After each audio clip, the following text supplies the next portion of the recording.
Hello and welcome to Infamous, the audio podcast. This is Brandon, or Mutilus on Discord. This is Parker, go by one who parks on Discord.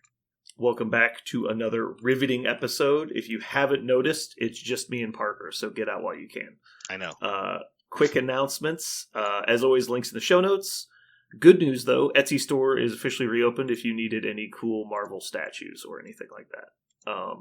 If you have any custom orders or anything, just reach out and let me know. But yeah, we're back in business. Everything's running smooth as glass. That's broken. Speaking of smooth as glass, is my infamous Stuidos awesome battle box carrier Stuidos, you say? Is it coming? Yeah, it's actually basically done. I had an man. issue with some of the screws, and so I have to reprint a new handle. Okay. But that's pretty much it. Everything. It should be ready to go tomorrow.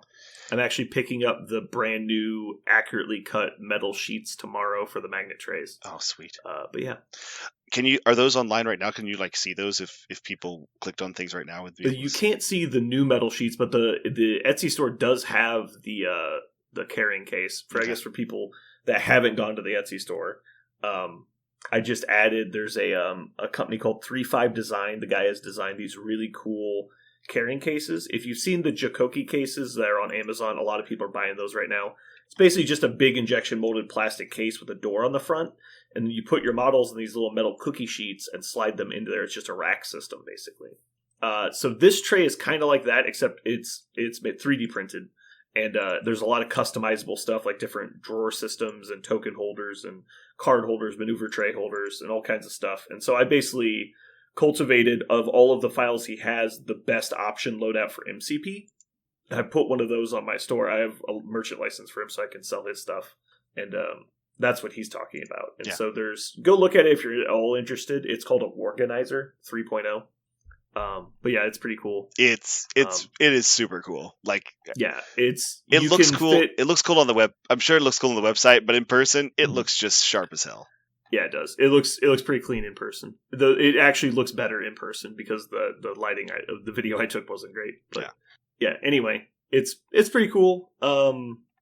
Yours is basically done. I'll probably have it at the store tomorrow, I expect. Oh man, easy shameless plug. I want more people to know about this. It's cool. I assume. I mean, it seems to be the direction at least I want to go. Mm-hmm. The main thing is the attachment systems on the side. Being able to put your maneuver tools, your range rulers, your cards, all that in the sides, and then having a whole tray for tokens and dice is pretty handy. But yeah. Anyway, news. I think we're pretty shy on the news, aren't we? Nah, there's no news today. No news. Okay. All right, moving on to currently playing. I played my 10 games with Brotherhood. I did it. I got the games in I needed. I'm actually really excited that you did that. I am too. It started out very interesting. I think I went 0-3 to start. I was played against Aaron twice playing his Asgard list. I lost both. The first game was just a really fucking weird dice game. The second game was actually close, but he got me. I just wasn't able to do enough. And then third game, I think I played Zach or somebody. Anyways, it's been like 3 weeks. But yeah, I started getting better luck, and it's not due to dice. It was just due to winning prio and flipping the right missions. So I think 3 or 4 of those games were against Jeremy, and I think I won all of them. But it was just because I kept getting priority, and Juggernaut's an amazing safe grabber. And so, because Jeremy and I were both playing Smashy lists, we kept playing Montesi and Alien Ship and 3 extract missions, and if Juggernaut just gets one for free and runs away, it's all right, well now he has to come to me, and it's a totally different game when you're walking into Brotherhood with priority. It's totally different than when you're up on points against Brotherhood with priority. And so just the first turn the first dice rolls of the game are so absolutely critical. And so I just got on a nice hot streak at the end there. But yeah, it reminded me what I liked most about the game, which is just playing my favorite models. After playing this Hulkbuster list, I have concluded that one of the things that I think is going to feel good in this new kind of meta where blitzy lists are, stocks are up. People are still playing other lists for sure. Mm-hmm. But these kind of Zemo, Namor, Blitz kind of style is really popular. Is anybody who can just shave a little bit of damage off consistently is going to feel good. Like, I think your win percentages are going to go up. I feel Magneto with a high priority Magneto list is going to feel pretty good in this current meta, I think. Or rather, more often than not, because before everything was so dynamic, his static nature just couldn't keep up. But right now, everything is just kind of up and at them. Mm-hmm. Actually, I do want to talk about one of my games real quick. Oh, sure. I played against Jeremy on Researcher. So we played Researcher, Demons. I played Jugs, Sabretooth, Mags. And Jeremy played Immortal Hulk, Thanos. And I was like, finally, I'll have... Because he's playing... what was he playing? Defenders is what he's playing. Doing. Defenders, yeah. I was like, okay, I'll play this against Defenders. It'll be fine. And he puts out Thanos, Immortal Hulk. I'm like, you dickhead. So we had to play that fucking game. Mm-hmm. I controlled Thanos so hard. Nice. And it was such a weird game. Because it was like, Magneto would walk forward and shoot him. And so push him back short. And then Sabretooth would throw him medium every turn. And he's just like, this is annoying. I was like, damn fucking straight it is. Yeah. And so Jugs basically can't die to Immortal Hulk. He can't really do enough damage to kill him through cover. The match just doesn't support it, right? And so what I kept doing was I would just push Immortal Hulk away with Magneto. And so he really couldn't do anything because he was spending all of his power.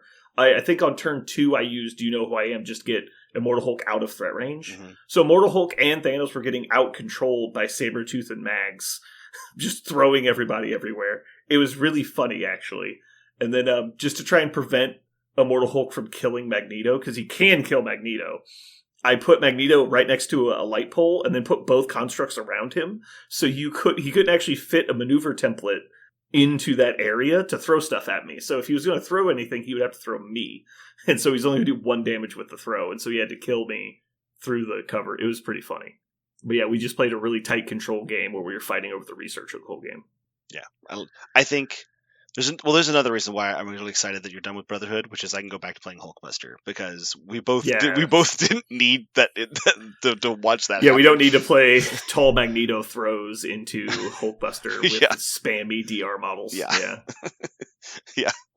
So I'm going to pull that back out. I brought some. Don't pretend you put it away to save me. Don't even act like it. It's right there, like on the table. I literally didn't move it because I go, whenever I said I'm going to play this again, so I'm not even going to put it away. So it's right there. But last game night, I brought something that I've been staring at for a while as a list concept. I think it's still bad, and you have to play out of a hole all the time. But the inspiration came from, I saw Professor X has sap, like on a wild. And I was like, hey, this is the first leader that can sap people. And one of my favorite list concepts ever was the Loki sap combo, where you sap a bunch of things and use Loki to just make everything cost too much. But in a lot of those lists, it's either hard to keep Loki alive, so you run in things like Avengers, because Avengers will also help you with power, because you're not gaining a lot of power by doing it, big attacks, and you're also trying not to take damage, and so power is kind of a problem. But I was like, Professor X's leadership solves for power, and you can easily fit characters and that, since he has sap, that's your way to get sap out. So you just put Loki in there, and Loki synergizes with his leadership pretty well. So the idea was just play a bunch of X-Men that are scenario focused rather than killy focused, and Loki in the list, and it was fine. It works. The one thing it did do is, I'm sure Aaron would have approved, because I think I ended the game with at least 8 power on all of my characters. So that was pretty cool. It was like, I literally had infinite power at all times. Yeah. And it was so much power, actually, at the end of the game, I was like, man, I probably should use at least one character that can use all this power. Because even though I'm trying to spend it, I can't spend it, because Professor X is cycling it around so much. Because his power actually manufactures power as opposed to reducing cost, like all the other ones that do. Right. There's really only... Was it just 2 power manufacturers in the whole game? Because it's just A-Force and Professor X, right? Kind of Emma, right? Kind of Hellfire, right? Yeah, she's a gainer, but that's fair. I think I agree with that. Dormammu technically does as well, but it's really just it's just an increased power up. Mm-hmm. That's a little different because it's not like an engine that turns. Because Professor X can generate 10 plus power a turn technically. Oh yeah, if you have a lot of reactive abilities. Yeah, in a round, I was making him that much. Yeah, and so it's the amount of power Steve saves you, Professor X is generating. And so, the power is physically on you as opposed to being a discount, which is just very different and hard to accumulate. When you look down, you go oh, wait, everyone's already at 10. Yeah. My leadership has stopped working because I have too much power. Yeah, that was not unusual. Also, I feel like I was able to use, double spinders constantly, which is really bizarre. I was like, I guess I'll do spender, and then spender again.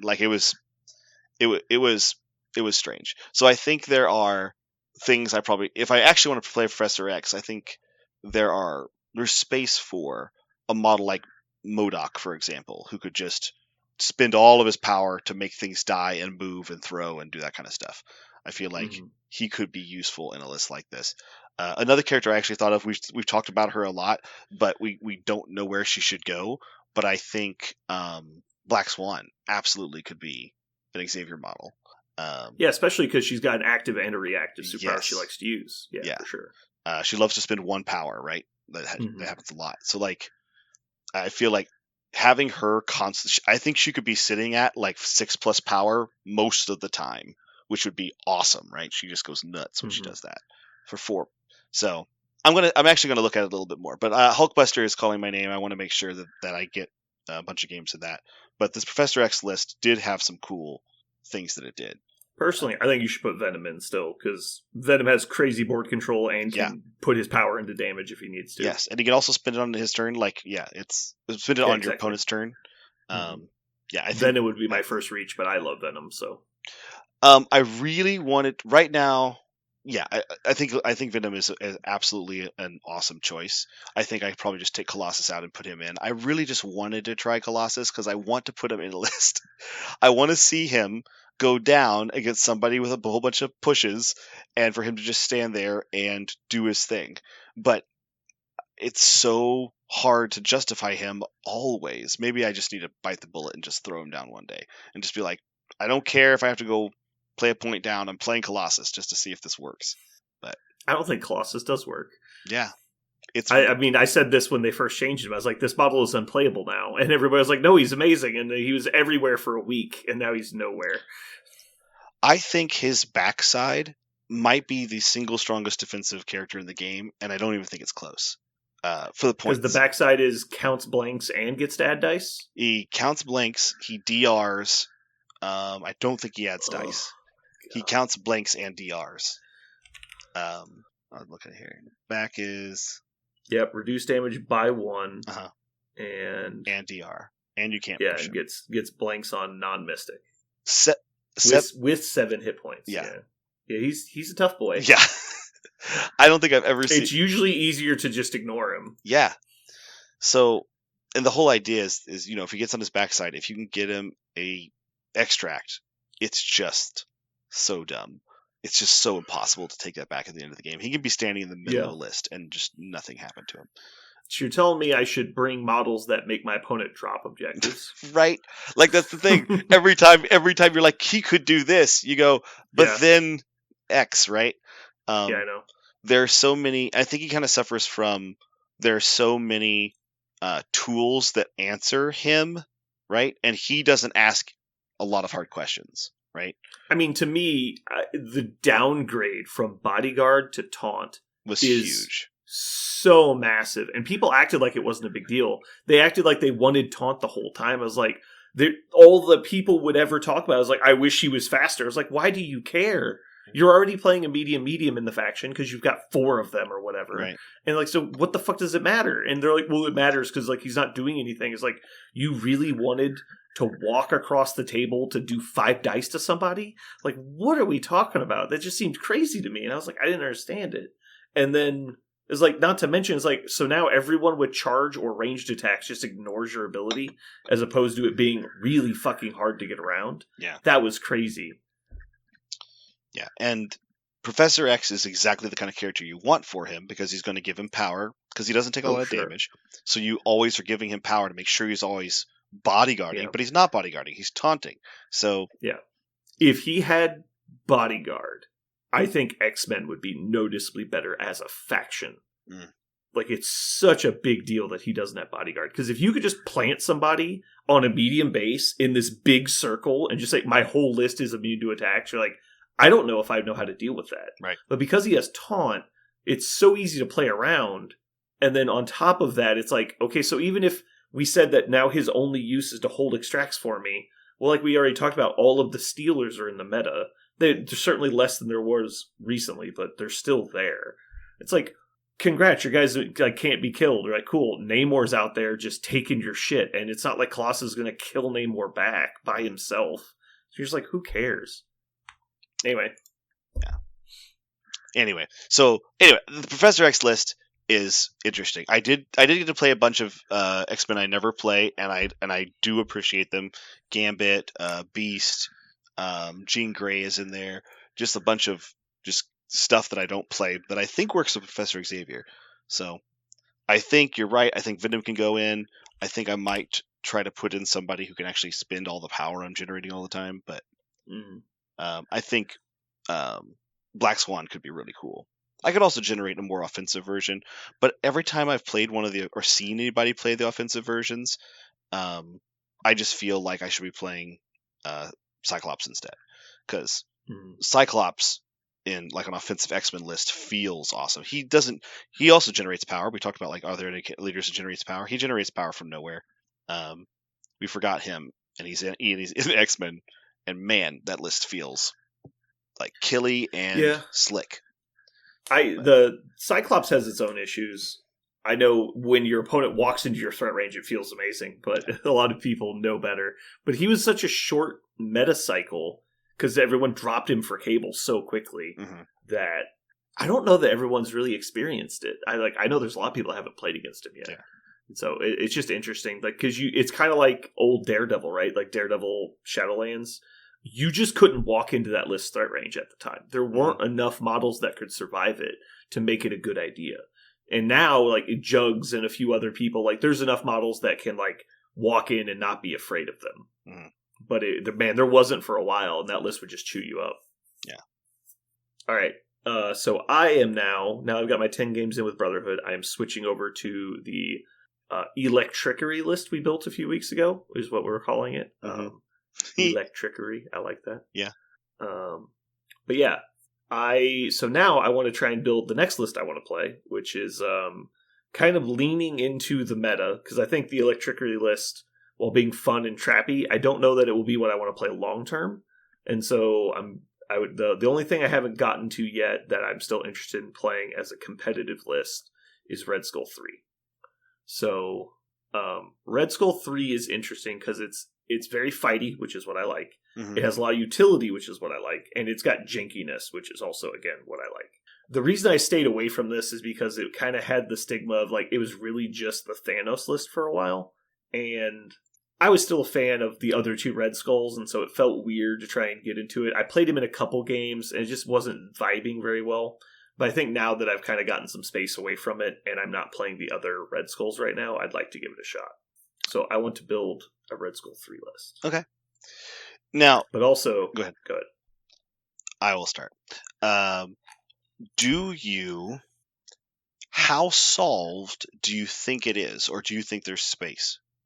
I think the core is pretty solved, okay. But I don't have a good knowledge of what that is. I think Aaron probably has the best knowledge of that list, because he does a lot more of the meta following than we do, just from like a staying in touch, because he does more TTS and stuff. And so I actually avoid looking at other people's rosters, because I always find it more interesting to discover stuff on my own. Right. Now, that being said, I think it's pretty obvious what some of the models are going to be.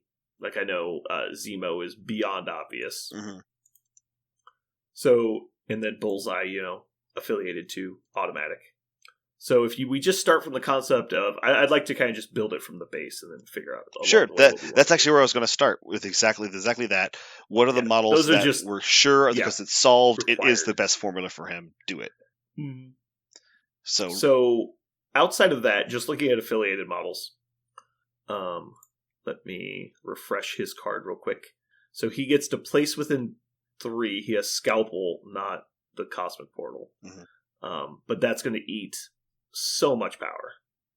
Which you can get from others. Doesn't have. Which is super cool. Yeah, you can get it from others, but he doesn't have the generate 3 power thing the old Red Skull had. Mm-hmm. So he can't just guaranteed do it like some people. So just looking at from that concept, who needs that kind of board manipulation?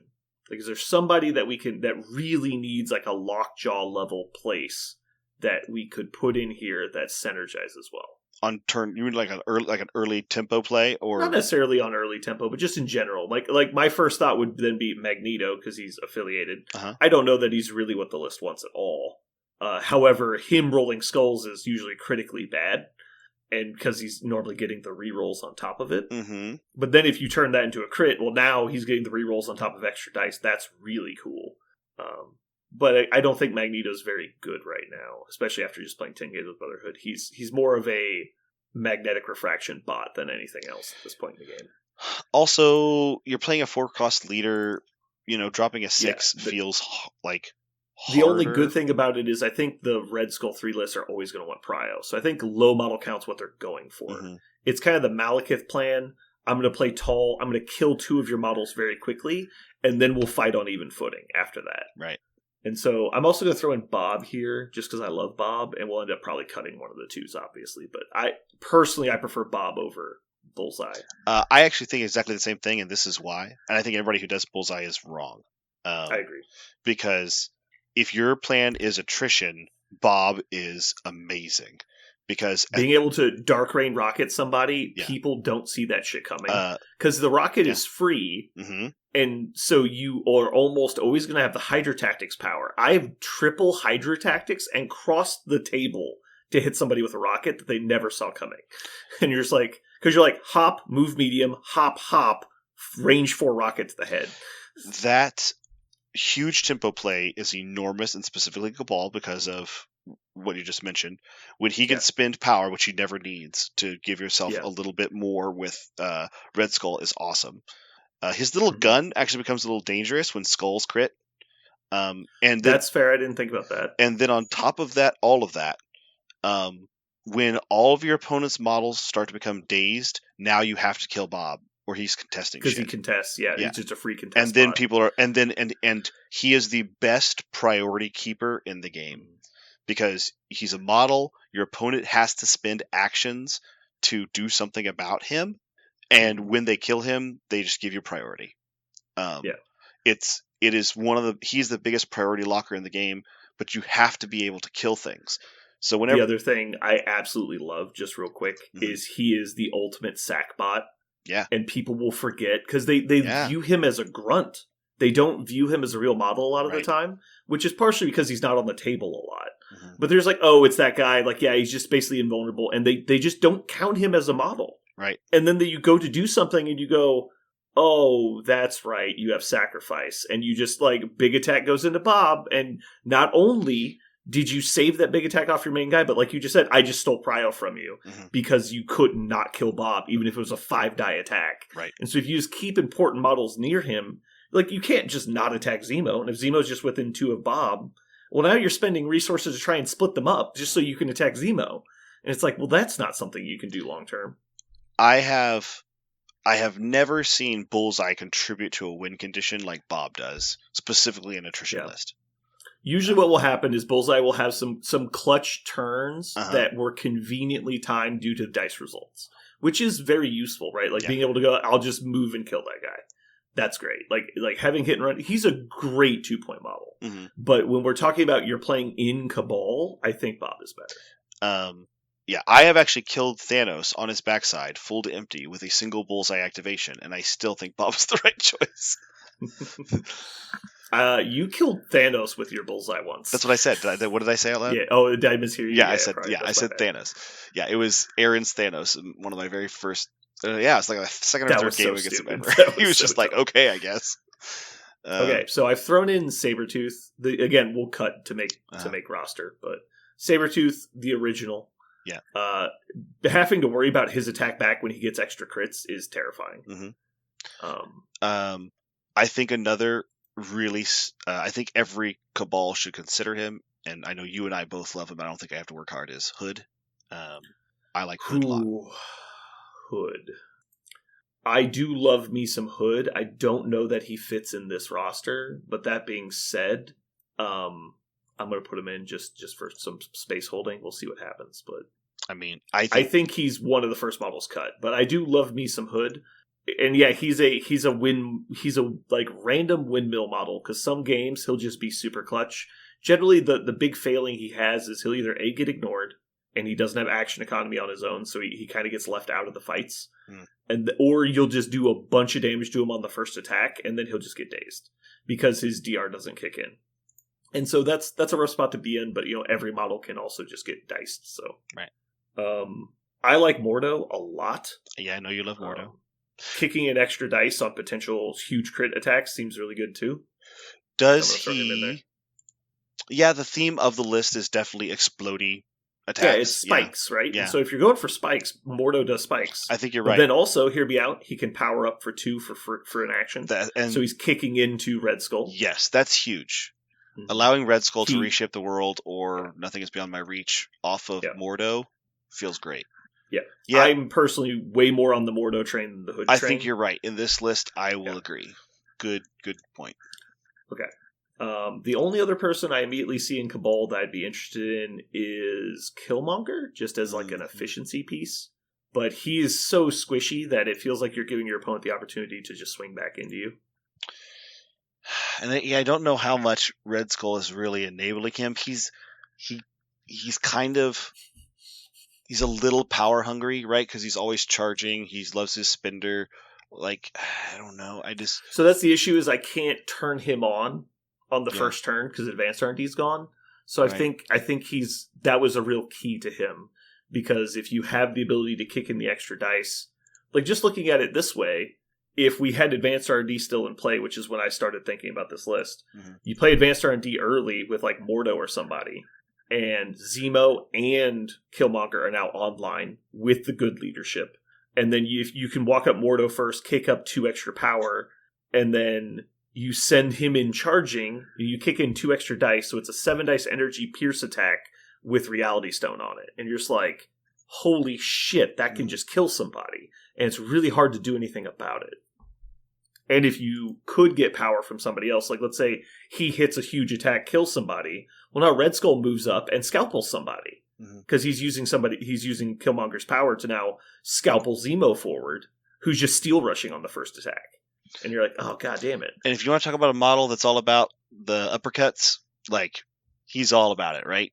Like, Usurp the Throne gives you dice. You combine that with... sure, yeah. I mean, he's one of the guys that can, Usurp plus, like, a Baron Mordo buff, plus rerolls from his own ability, or... I'm just blanking the tax card name. Yeah. Like, he's one of the models in the game that can just... He could get on a roll. Yeah. Okay. I'll just put him in for now. I assume he's getting cut, but we'll I have one more idea for we talked about it before. A character that you can just Nothing is Beyond My Reach on off of Baron Mordo, for example, first turn. Is MODOK just power crept? I still feel like he's amazing, but maybe I'm wrong. I think he is good. I think you're giving up too much to make that play. Okay.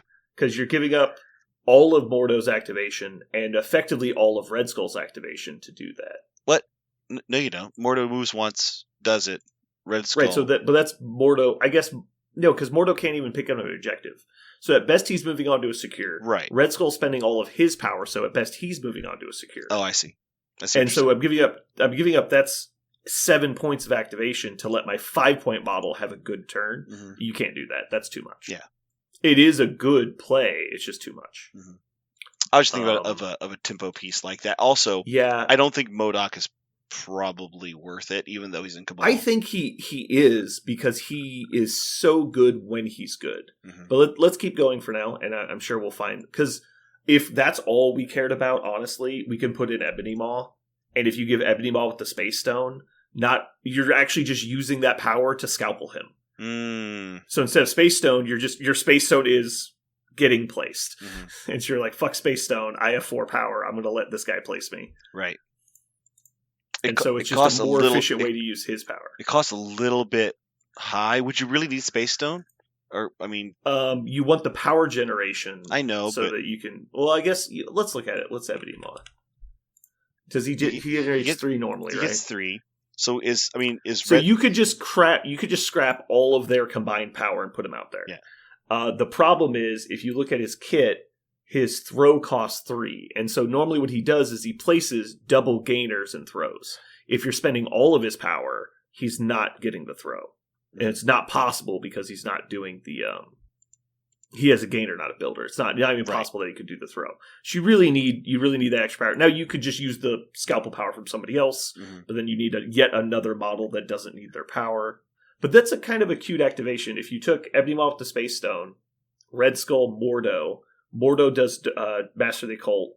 You place Ebony Maw forward, and he does double Master gainer. of the Occult. You mean the nothing?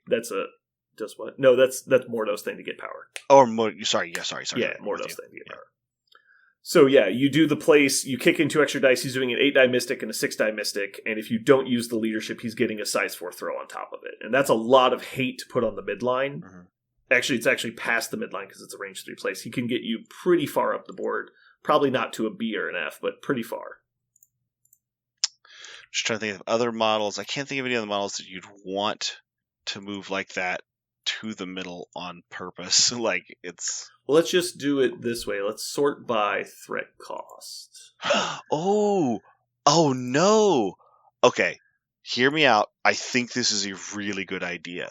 And I don't think anyone's looking at this. Bad idea. Okay, go ahead.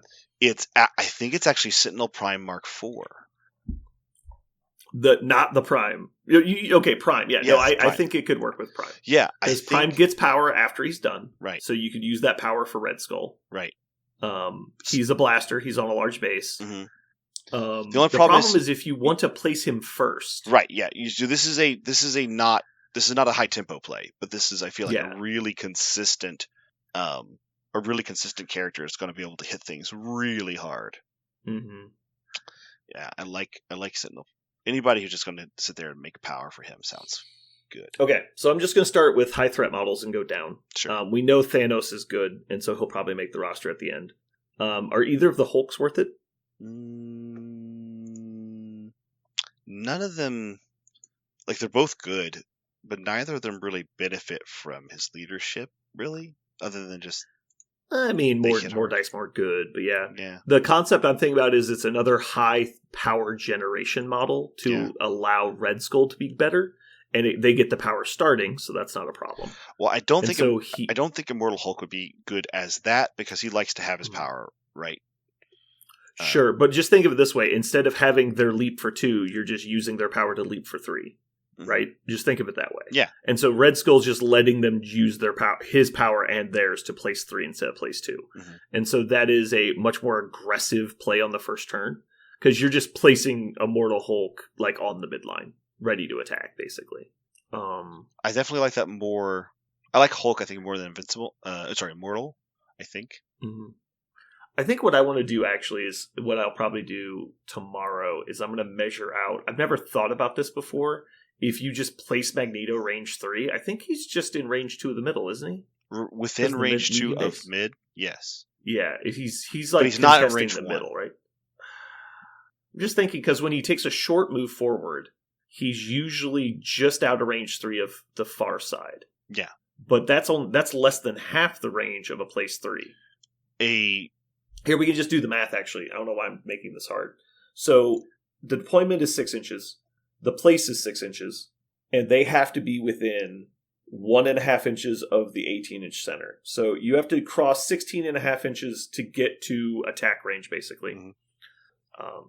No, sorry, because they're 1.5 inches past the middle. So it has to be 19.5 inches. So 19.5 minus 6 from deployment, minus 6 from the place. That's 7.5 inches. A medium base is 50 millimeters, which is almost exactly 2 inches. So we're just going to knock off 4. That puts us 3.5 inches away. That is outside of range 2 by roughly 0.6 inches. So we did it. He's just out. Yeah. And that's if they go to max contest away from Magneto. Right. Right, that's what I'm saying is, he can't get to the other side of it. So who is just desperate for movement?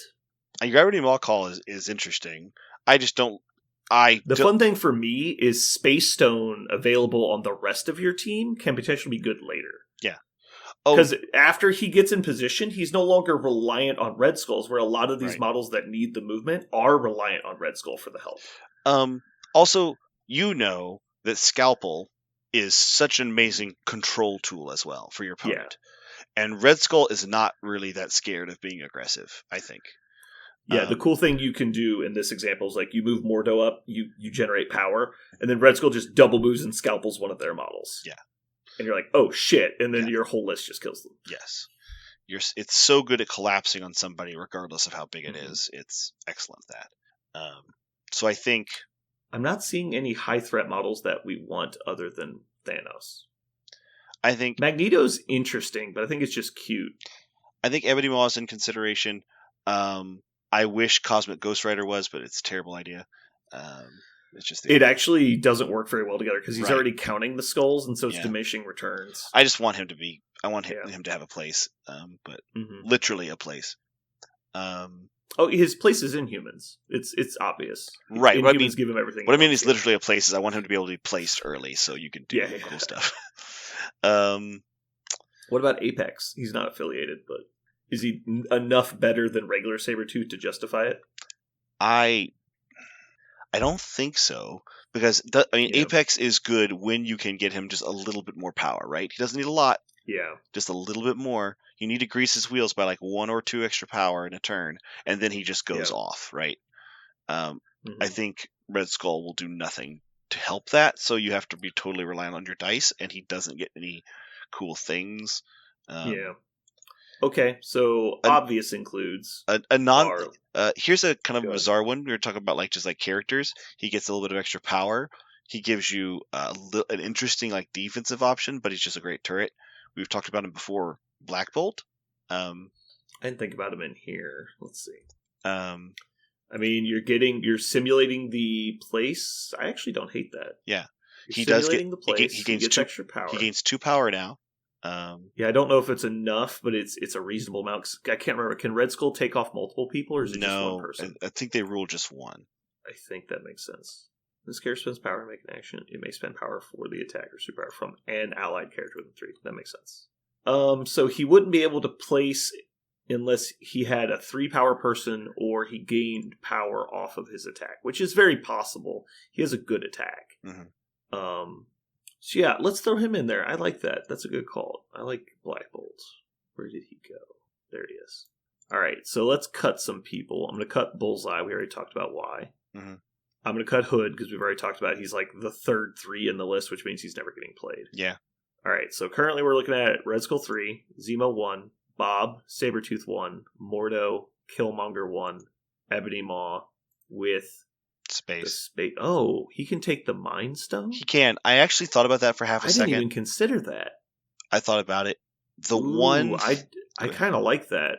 It definitely would surprise the shit out of people, right? Like it'd be a curveball. Yeah, because normally he needs the place, but you've got Red Skull. And if you place, I've played Convocation enough. If you scalpel him once, he won't need to move again. No. All right, that's cool. All right, then Black Bolt. All right. Yeah. The only I like thing this because that gives us a 6-point drop and a 5-point drop. Yeah. The only thing about the Mind Gem, the only thing about the Safe Gem that I do like is it gives your whole list in different moments of your round the ability to move models, right? And that could be just such incredible flexibility, backbreaking kind of flexibility. So I think space still has a real place, but Mind for sure. the only thing I can... Go ahead. The big problem is Mind being range 3, and the rest of his kit's range 4, basically. Yeah. And so that's the only question mark there. And Space Stone's obviously great for a lot of reasons. Mm-hmm. But yeah, it's just interesting. I would definitely be willing to test that, and I've never even thought about taking Mind Stone on before. So the thing that I've seen a lot of people do is Logan. He's just so obvious the spike candidate because he gets his own rerolls. He's just a fucking crazy overpowered character. All right, so hear me out. Sif is just 4-point Zemo, right? Can't be bad at being 4-point Zemo if you're in a list where you like Zemo. She's just comes with her own extra power. She gets Master Swordsman. She does come with her own extra power. She's very self-sufficient, which is what you want with this kind of list, right?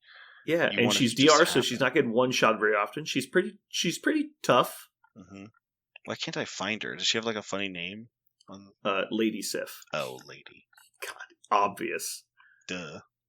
That's just being called knighted, right? It's the same term. Yeah, for men and women. Yeah, similar. It's just she's been knighted is the concept. A title, yeah. Yeah. I haven't even seen her being played yet, so I don't know. Like, her formula seems really vanilla, but there's nothing wrong with vanilla in this list, I think. If you were considering Sif, I have a hot take, because I think you want to talk about somebody who can just go off with big dice. Gamora? God damn it, don't do this. Don't make me read her card again. It's the reason why is she starts with base 6 dice, which is something to think about. And God, I hate Gamora so much. I know you don't like her, but she changes dice into hits for every wild, and if she could also change skulls into a crit, I mean, she could swing, and I know you have seen her with rerolls before and you felt like she did nothing, but she can hit like a ton of bricks. Like, the math is there. Maybe she's not. Yeah, I mean, you're not wrong. Obviously, it's probably fine. I don't like that she's a speed long with a range 2 attack. It just the kit is clunky unless you have power to leap, because she's going to move and just be out of range barely. Mm-hmm. And then you're going to be like, shit. And so now you're just double moving on the first turn, which feels so bad for a 4-point model. I think she is just not aged well, like, because the whole concept of her kit was she was like damage incarnate for 4 points, but she's not anymore. Like, she's not even good for damage at 4 points anymore. Yeah. But that did get me thinking, though. Hear me out. What if we just took Valkyrie? Valkyrie does have, I think, a place there. She is all offense. Well, the thought is, because if she's getting Warrior of Legend, she's changing an extra hit for the crit, which the skull is the crit. So it increases the odds of triggering Warrior of Legend and increases the bonus for it, because you're also getting another die, which gives you another die to mod. And so I like that synergy a lot. And it's another 3-pointer. That's actually one of the things I was staring at, is how many characters would love to have a crit specifically. Yeah, in their pool. Yeah. Is there a way to, you know more about Jarvis than me, is there a way to search by critical triggers? Because I'm thinking like there's scientific hubris, like where you could take a model where he's like getting a refund on the power for rolling the skull. There's a lot of cool filters, but I don't think that's one. Okay. That is cute, though. You get your power back whenever you use it. Yeah. I don't think you'd ever take Valkyrie because you already have Zemo.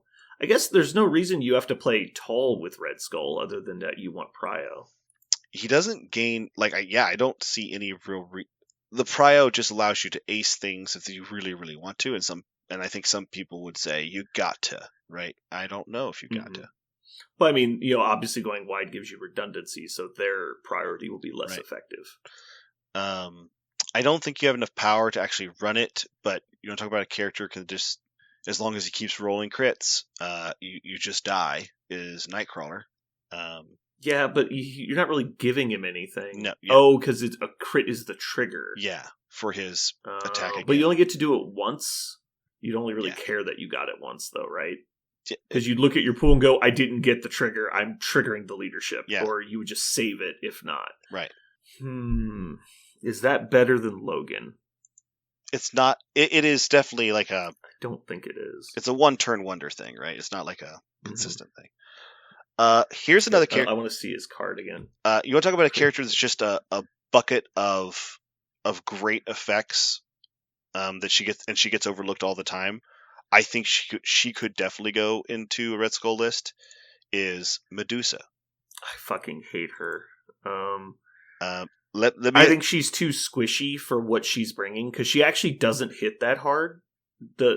She really doesn't. If you're not hitting a couple flurries, she's actually kind of mediocre on damage at this point in the game. And this is the thing. Her flurry happens more often because you got to have the crit in there, and that will happen. She throws characters at range 3. She's really there for the movement stuff. You have the board manipulation. And she has some board. But hear me out, though. You're still talking about a 5-die attack. That trigger's still hard to hit, even with the Reality Stone effect. If Zemo's around her, she's rerolling 2, like Logan does. Sure. Except the Logan's rerolling 3 at that point. And if he's rolling the same roll she got to flurry... He's not rerolling 3 because he's got a friendly. Oh, because... Sure, yeah. That's the thing is, the Medusa can play like the Logan does, only she can do it up closer. And she can... Well, the problem, though, is if Logan rolls what she rolled to trigger the flurry, you're probably just dead. Because... Really? I don't know. I think Logan can definitely do one attack and not kill, and that's all he does, right? And she's going to do, up usually 3 attacks, and then you're definitely dead, right? If you're rerolling 2 and flurrying, and then you get a hair flip. Also, she can't be modded against, so all these all these lists that love to mod all their dice. That is good. I think Medusa is a sleeper pick out there right now, and anybody who can make her more consistent, because that's the problem, right? That you were right. Sometimes she feels like she does nothing because she never rolls her crit.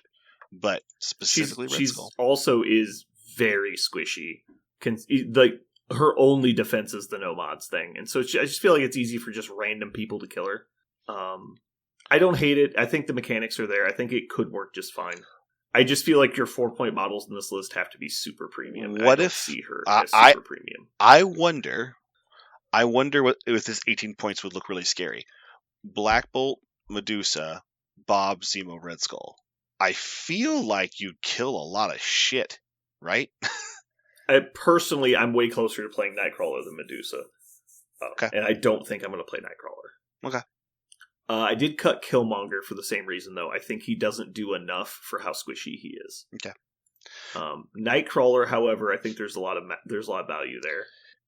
I just feel like if Black Bolt was standing there next to Zemo and Medusa, and all 3 of them were there, I don't see what Medusa's bringing to the table. Just more kill, right?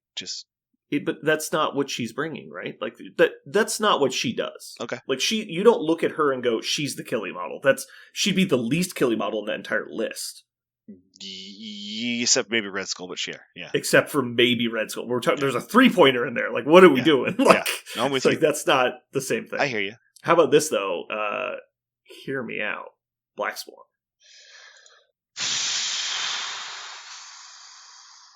I love her. So it'd obviously be Power Stone Black Swan. Yeah. The cool thing about this, though, is even if you're not placing her, because she's already got the charge, it's not that big of a deal. Mm-hmm. She might do enough damage with her strikes to then have power left over for Red Skull to use. Mm-hmm. You want to talk about a character that has power left over?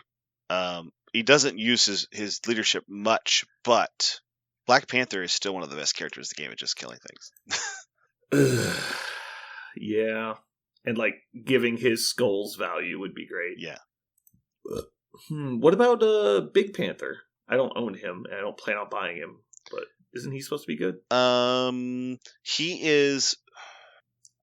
He is I wish I could say he's like wet tissue paper. I feel like is he just that like squishy? Yeah, I feel just like a stiff breeze makes him just fall right over. After an attack targeting this character is resolved, if the attack character is within 3 of this character, roll 4 die. Oh, so he's got counterattack. Cool. That's a lot of words. But he has infinite counterattack, so you can do it always. Oh, that's fair. Is normal counterattack once? Yeah, it's only once per turn. Every other counterattack in the game is once per turn, and he is specifically... No, it's not. Zemo's is... After his attack is against this character's resolved, it may use superpower. His attacker is within 3 roll dice. 1 damage. Yeah, it's not limited. So, okay, there's nothing special about that. Okay, some of them are, though. Okay, but I think the ones that are better than counterattack are sometimes limited. Okay. No, are you thinking about actual attack backs? No, I thought I thought the counterattacks were once per turn because they are but not. Zemo's. That's why like rapid firing them is usually a bad idea. Mm-hmm. Does he do anything with crits? I don't think so. Right? It's not like anything special. It's just he has quality attack because it's range 3, 6 dice. If he has placed, he gets 2 rerolls. I think he feels amazing in a more protective leadership. Like he feels great as a offensive ace. Yeah, and I think Namor's probably just better at it now. The problem is his fucking pounds cost 3, and so if you don't have Spirit of Wakanda, he's fucking worthless. Yeah. Okay. I had a fun thought that will allow you to shoot down Carnage. Oh, I was actually just looking at his card going, what kind of things happens with Carnage?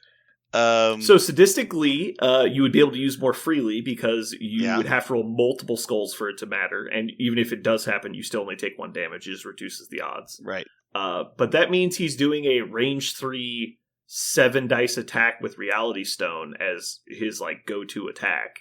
If he does kill someone, which by the way, there's a lot of grunts around, he then gets to move, heal to full, and attack again, which is fucking awesome.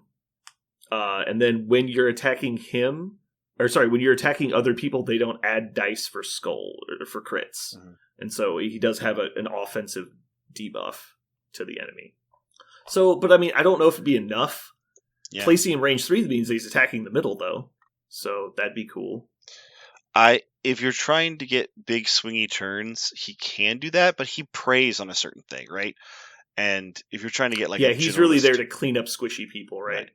He's kind of the opposite of Nightcrawler. He's there to kill lots of little people, and Nightcrawler's there to kill one big guy.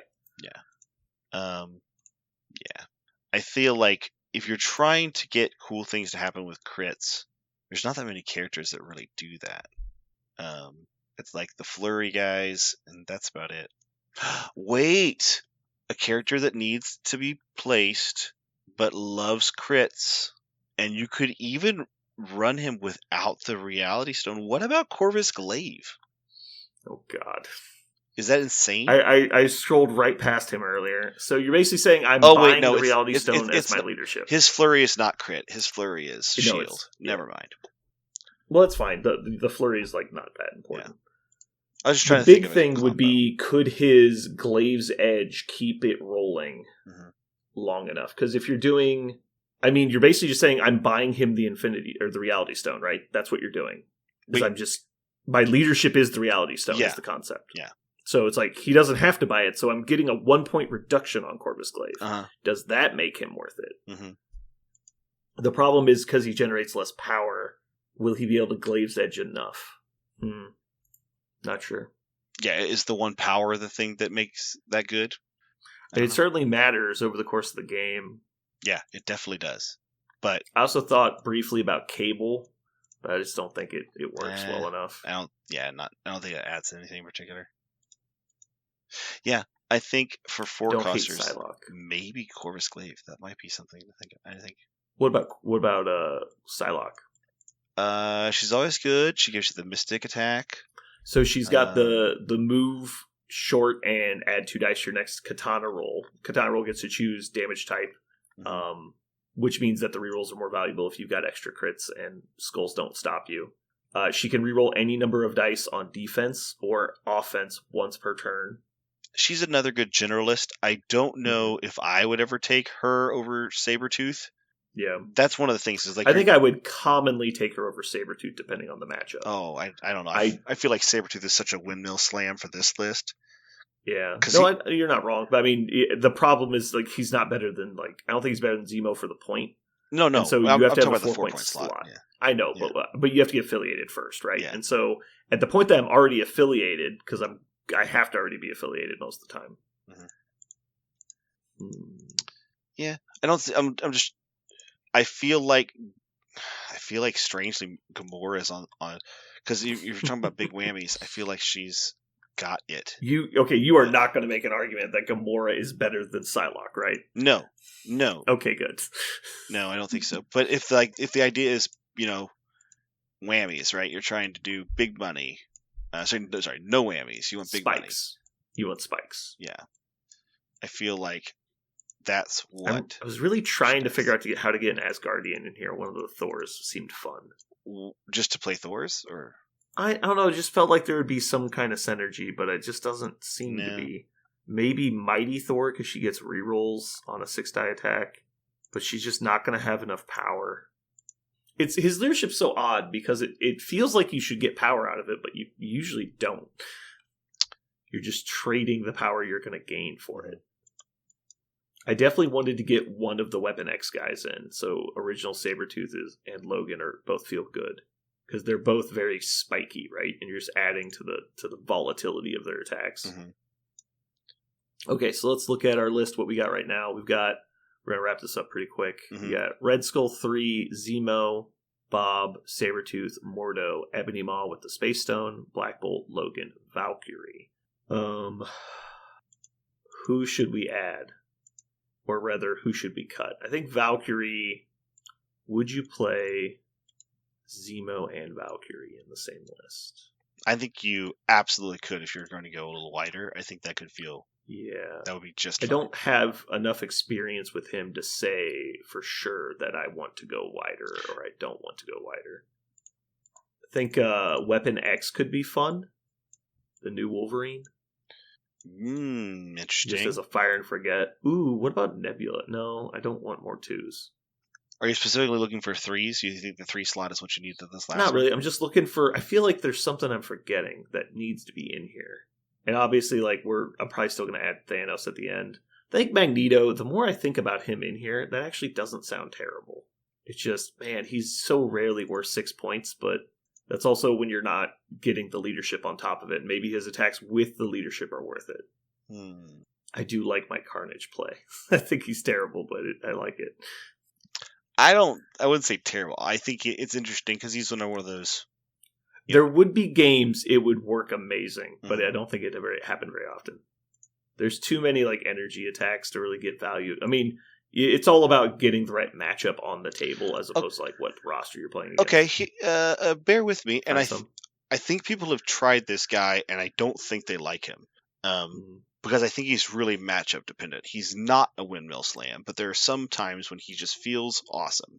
Scourge? I thought about him earlier. I just don't think you need another 3-point affiliated. Okay. He's okay. He was affiliated, but that's not what I was considering. It's really just he's 6 dice, 6 health. He's fine. He's Mr. Choppy. He's okay. The big problem is no action economy is pretty rough. Mm-hmm. When half the 3s out there have charge. I definitely go Valkyrie before him, I think. If you want to fuel a whole bunch of Reshape the World and Nothing is Beyond My Reach, you could play Supergiant. No. Believe me, I thought about it for a half second. Yeah. you would always have power for all your bullshit. I feel like Ulik should be a slam dunk here, but I just don't think he is. I don't think he is. I mean, yeah, he's definitely not a high tempo play, which is why people usually like him. It would make his later game a little more consistent, but that's not what I think. He's a blitzy model, right? And that's not really what he is. I honestly think there is maybe Black Bolt's just always better than Prime, but I think Prime could be strong in this list. I think I don't know if you ever take him before Black Bolt. That's what you have to ask yourself. Is in the situation you're taking Black Bolt, are you just taking are you always taking Black Bolt? Because Prime does the same thing. He doesn't do the same thing, obviously, but you'd prefer to have Black Bolt. I think I would prefer to have Black Bolt. Mm-hmm. God, I feel like I'm just forgetting someone, and it's driving me insane. But maybe I'm just who is a murder bot that needs mobility? And I keep coming to models we've either passed on or I can't play Red Skull 2. Is Ultron? You loved Ultron. Your boy is he? I really don't like how they got rid of his card. Yeah. He's not a murder bot. He doesn't actually. He does good damage, but not great damage. He doesn't have dice mods. He doesn't have anything like that. So, I think Magneto would make more sense. Mm-hmm.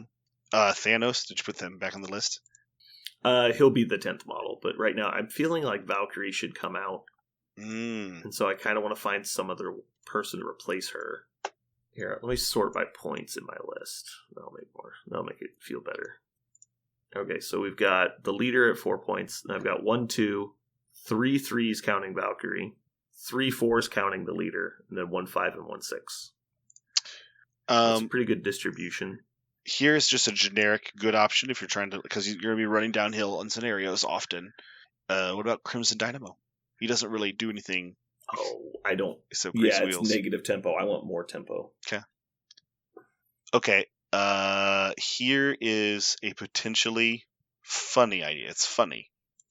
He happens to be Cabal, but I think Crossbones Merciless Merc is actually a really good character. God damn it. I'm going to punch you. He does have a Skull Pierce, which is really cool. So Skull Pierce. So if I use my leadership, I can't pierce? No, if you use your leadership, you're right. You're saying that he pierces on a crit. I forgot. No, he pierces on a skull. So he actually turns it off. So it's useless. Never mind. Whoops. That's adorable. I was like, that might work. Oh, no, it doesn't. Moving on. Look, I got a skull. Look what I did. Oops. I also thought about Zola trying to scientific method somebody. What about scientific method only works in Hydra? Mm-hmm. Here's something. Talk about a model that just swings big with like single big attacks usually because and loves to be placed. He hasn't been used for a long time, but he's still good. Drax. Oh, I think I went less 3s, not more 3s. Oh, okay. Well, you said you took out Valkyrie. I thought maybe you wanted a 3 back in. No, I haven't taken out Valkyrie, and I think I would rather play Valkyrie than Drax again for the tempo issue, because I feel like right now all of my models are in your face right now. I don't want to lose that. Okay. Even if I was going to replace, I actually have looked at Ant-Man, because Ant-Man is one of those models that can just like randomly surprise people. Yeah, because he's delivering a 6-die attack anywhere on the board basically. Right. So I like him. I also like Nebula if we're going for cheap, but I think I want another big guy, so I'm just going to start looking at only 4 and up. I was actually looked at Ant-Man for a second. I thought that was interesting. I mean, I wish like Venom would fit in here. I just don't think he does. Nah. I also thought about Spectacular Spider-Man briefly when I was looking to replace Valkyrie. Oh, that's the 3-point, right? Yeah. He's kind of a badass, but I don't think he's that much of a badass. What about Amazing Spider-Man? He's a character that gains a power when he rolls a crit, so you'll automatically gain the power back whenever he's attacking. He can clock people. He's not really good at punching, but he can, and so that would just give him like more spiky punches, which would be fine. He's mobile, which I like. He's a safe grabber, which I like. Yeah, I think Amazing might be amazing. Problem is, I just don't know what game I would ever play him over Black Bolt if this is my plan. Because if I'm getting bullied into the point where I want a safe grabber, I feel like I've already messed up. And honestly, like Ebony Maw is kind of safe grabber if I'd done the math right, because he's basically going to move medium, space stone himself, pick it up, and walk backwards. And yeah. And so you're just like, I have a safe grabber. I don't really care. Yes, he can do that. It's just he's a 6-pointer. Maybe Amazing might be better than Black Bolt. Maybe. Like, you might like it more. I don't see it. Okay. I mean, they do such different things, and I don't have the ability to give ASM power, so ASM is never doing anything on the first turn, which is the cancer of ASM. If you are only using him as a safe grab, it's fine, but this list doesn't want a safe grab. I want to fight. I need the tempo. And so if all he's doing is walking forward and doing a single 5-die attack, and then maybe getting some damage out of it, that feels so bad for a 5-pointer. Yeah. So I'm putting in Thanos as model number 10, and we're going to do Mind in Space. Sorry, Mind in Space. And then the final question is, does Valkyrie make the list? Because I love Bob, Zemo, Mordo and Sabretooth as my affiliateds. And then it's Valkyrie, Logan, Black Bolt, Ebony Maw, Thanos. So, I like all that. Bob, that's 9 points. 9 points was, yeah.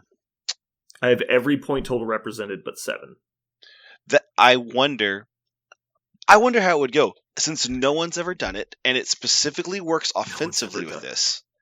I wonder if you could take out Valkyrie, replace it with Proxima Midnight, because we both agree she's dumb and amazing, and put in Corvus Glaive too. And that's your 7 points, is you could play both of them. How? What do you mean? No, I have 7 points worth of models. I mean, I don't have a singular 7-point model. Okay, because you're trying to keep. Because I have 2, 3, 4, 5, 6, 8. But hear me out. Corvus Glaive Proxima Midnight is priority. But it's not affiliated. But you said you're playing Baron Zemo, Red Skull, Bob. You need to be 5 wide to be affiliated with Proxima and Corvus. Right, but then you could upgrade Bob to Baron. You can upgrade Zemo to Sabretooth. You can give yourself incrementally more points. I think we're talking about different things. I'm saying that to be affiliated with those two models, you'd have to be playing 5 wide. And so at 5 wide, I'm choosing to give up priority to put in Corvus and Proxima to try and steal it back. Does that make sense? No, it doesn't make sense to me. Why are you losing priority? Because I'm playing 5 wide when I don't need to. But you can gain it back specifically because you play 2 models that can go in the same I can gain it back, but it's costing all of their power on the first turn. Oh, you're saying on turn 1. Yeah, because you need it on turn 2 is when you need prio. So even if we're doing all that, I'm taking 7 points worth of models just so they can stand around to give me prio that I already had by just not playing them. Oh, I suppose I don't think you need prio turn 2. I think you need prio turn 3 and 4. That's what I think 3 and 4 is probably more critical, but turn 2 is definitely important. Because think of it this way: if I'm playing against a scenario team, which is the time I'm most worried about early attrition is against scenario teams, because if they're just going to fight me, we can just fight it out. Mm-hmm. But the problem is if they're running away from me, my list is fine at chasing, but it's not great at it.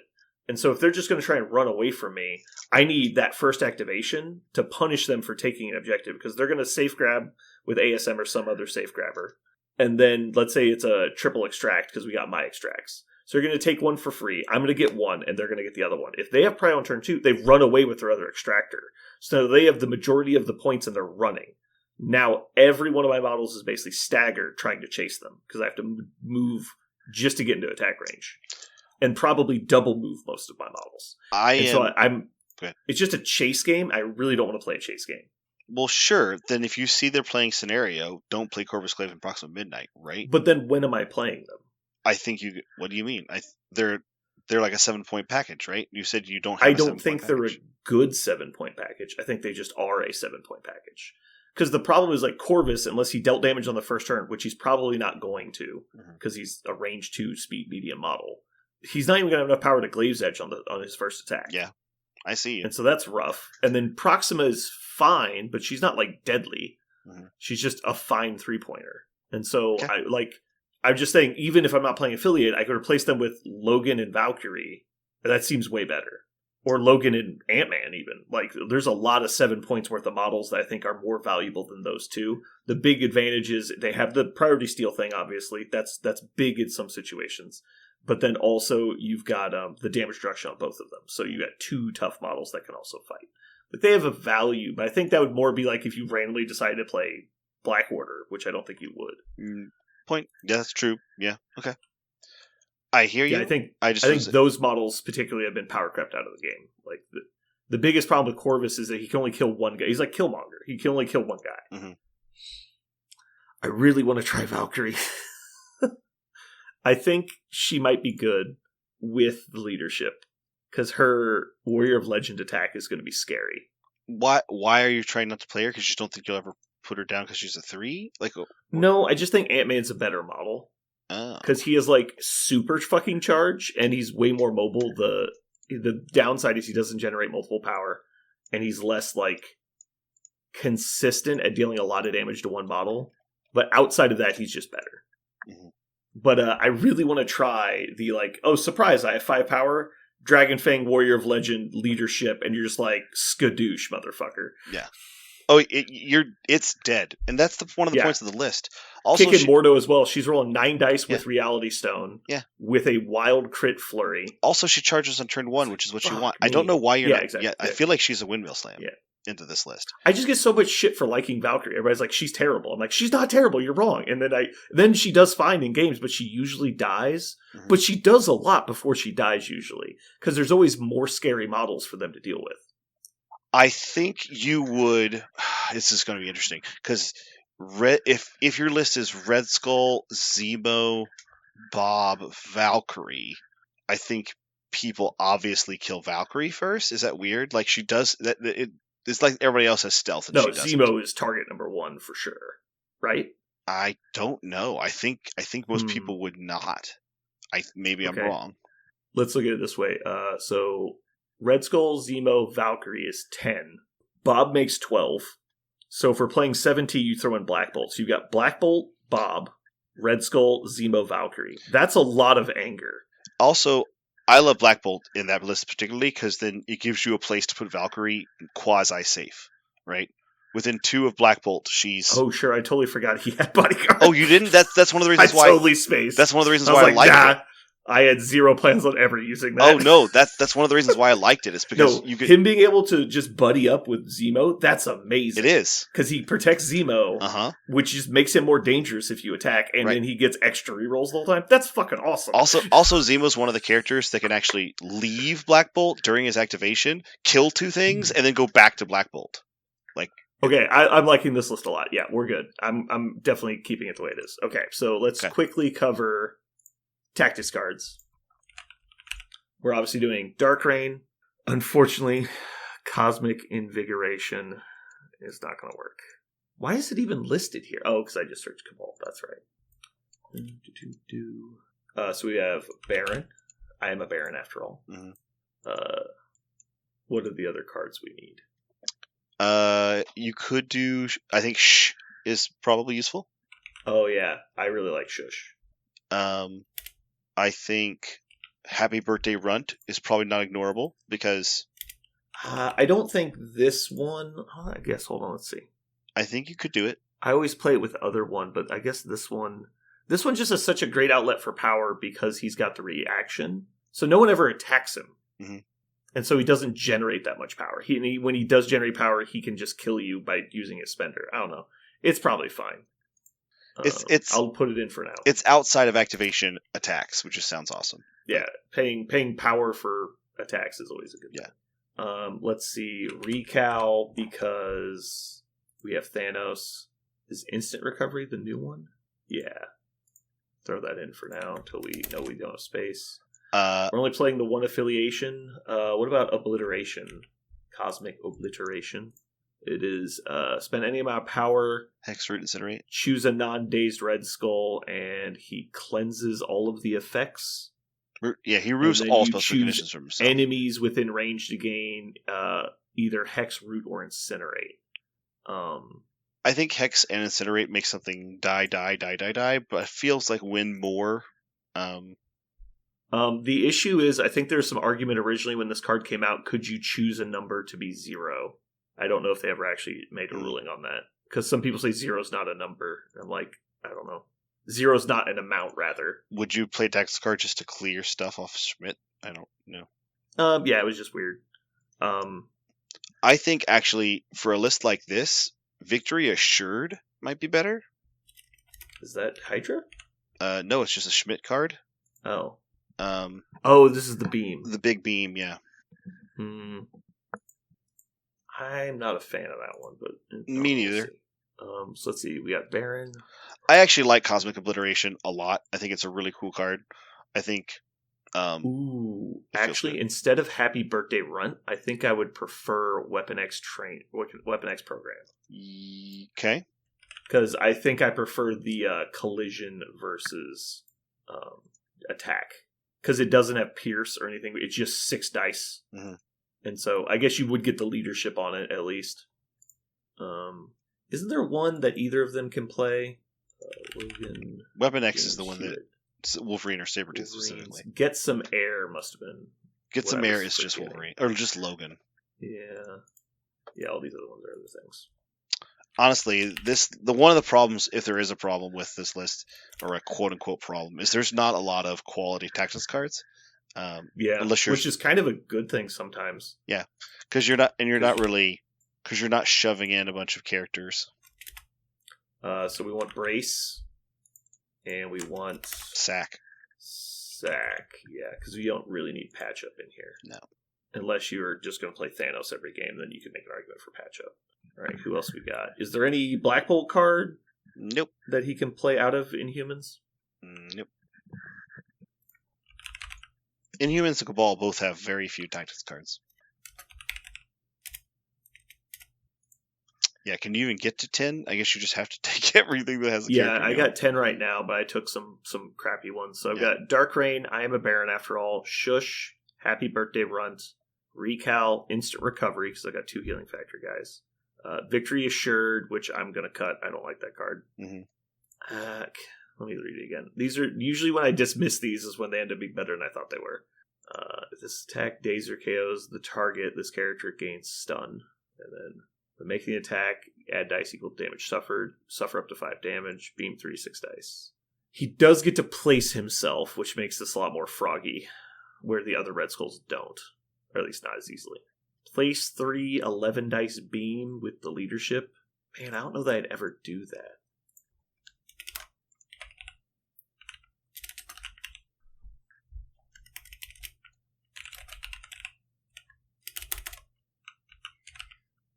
Parker, tell me what to do. Don't you have 10? I already said. I think you're just taking but everything. I want to cut. Is Victory Assured bad, and I'm just crazy? Is that the beam one? That's the beam. Is Happy Birthday Runt better than Weapon X Program? I like Happy Birthday Runt more, but The problem with Happy Birthday Runt is you have to attack a model that with an activated token.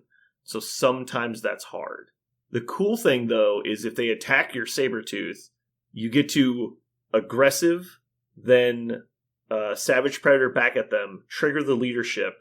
Then it comes to your turn. Before you choose who to activate, you Happy Birthday Runt them, trigger the leadership again, and then activate somebody else. And Sabretooth hasn't even gone yet. Yeah. Yeah, I think I'll leave it. I'll leave that. I'm going to cut Victory Assured for now. Would I play 2 Sabretooth cards? No, I wouldn't. We'll just leave it. It's never going to make the 5 anyway. Yeah. All right, so we got Sack, Brace, Fallback, Victory Assured, Instant Recovery, Recal, Happy Birthday Runt, Shush, I'm a Baron, Dark Rain. Crisises, we're going to do, obviously, Researcher. Researcher, yeah. I usually do Legacy Virus, but I think this game we actually want to do Alien Ship, because we want more damage, and Paranoia. Paranoia is, I guess, fine. It will. It's risky. They're going to be, yeah, they could score a lot really fast. It shortens the game for sure. I could do Hammers. I do have, but you don't really have anybody that can stick and move, right? So you're just like you said, like Ebony Maw can go get one if I really care about it. Also, obviously, I'm playing Thanos, and so that's never bad. There you go. What were the stones on Thanos? Is it space is on Mind Space? You do double control because you've got Reality Stone through the leadership. But you can't do that when Ebony Maw has space. Oh, that's a good point. Oh, it stripped it off of him and didn't tell me. Yeah. I see. So instead of Mind Stone... You mean instead of Space Stone? Is space going on Ebony Maw? Yeah, I think that was the plan. So space. So Mind and... Do you do Power? I was about to say maybe Power. Some people like Soul more. I think I do Soul Stone first. Wow, I didn't think about that being an issue at all.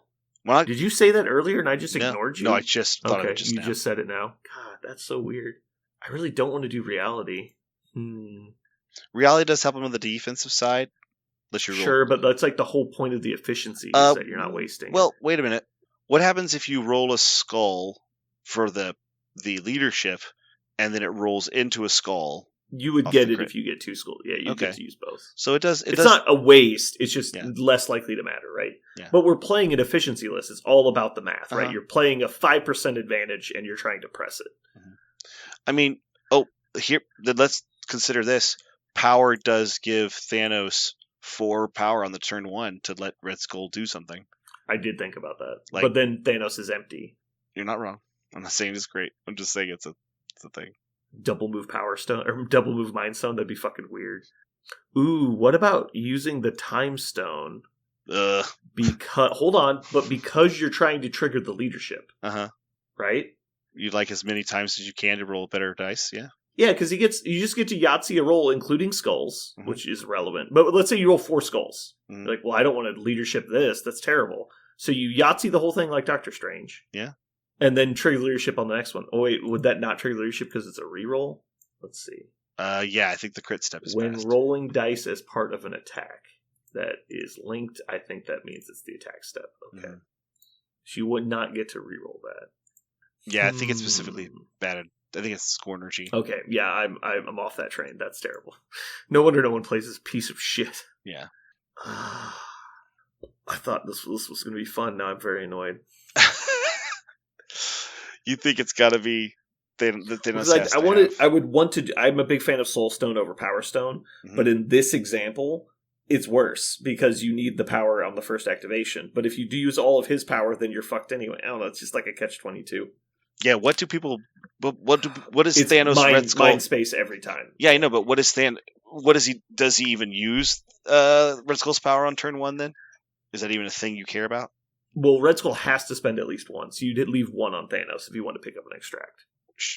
Sure, what I'm saying is, like, when people play that list, it's the Thanos Red Skull list, and it's always the double control stones. Are they spending any of his power? Because if they don't, and they still win, and it's still great, then just play. I don't think the general plan is to do it. Yeah. But I don't know. I haven't watched a lot of those games. Then maybe it's do it mind soul, and then you have soul for later in the game. Yeah, fine. If you want Tim, that feels really bad. I don't really plan on playing Thanos though. I don't know why I'm letting it bother me so much. Yeah.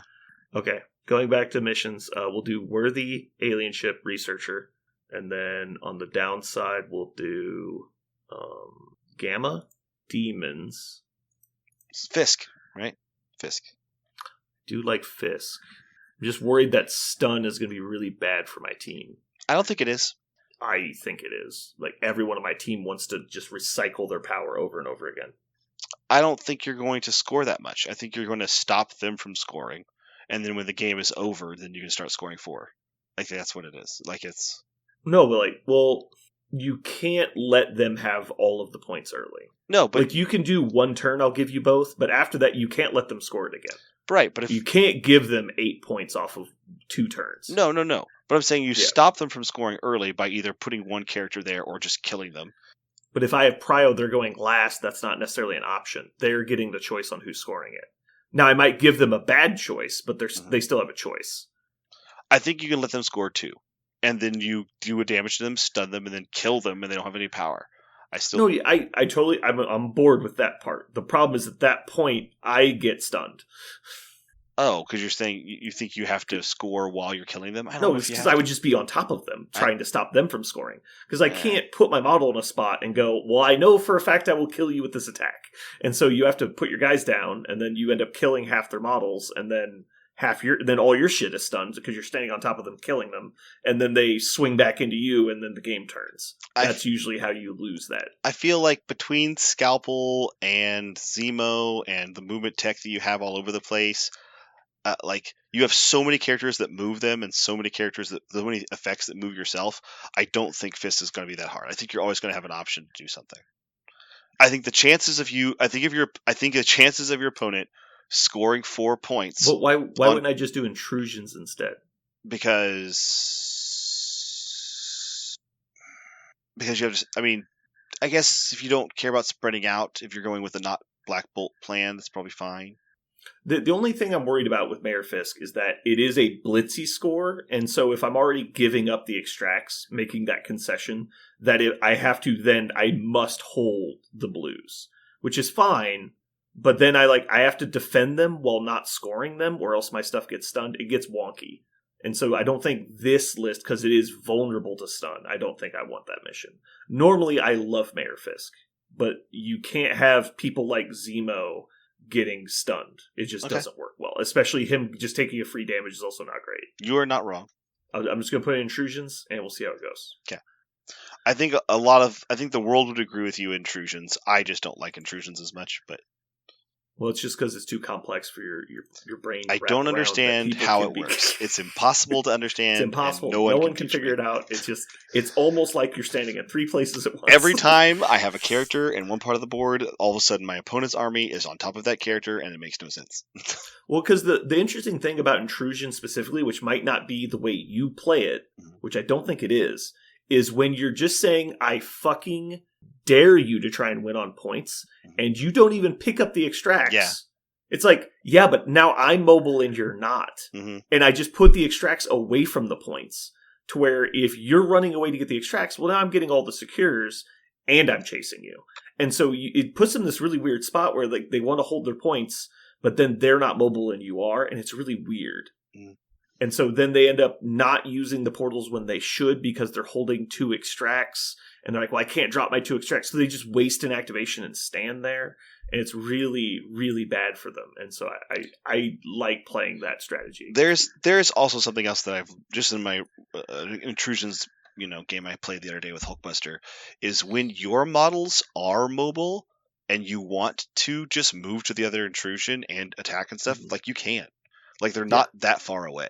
So, some of the models in your list can just, teleport or move once. And also, we're talking about the chase game, right? Well, I can chase really fucking far because I can go through the portal and then charge off of it. And so you can get so the whole board is really in threat range except for the deployment areas. Yeah.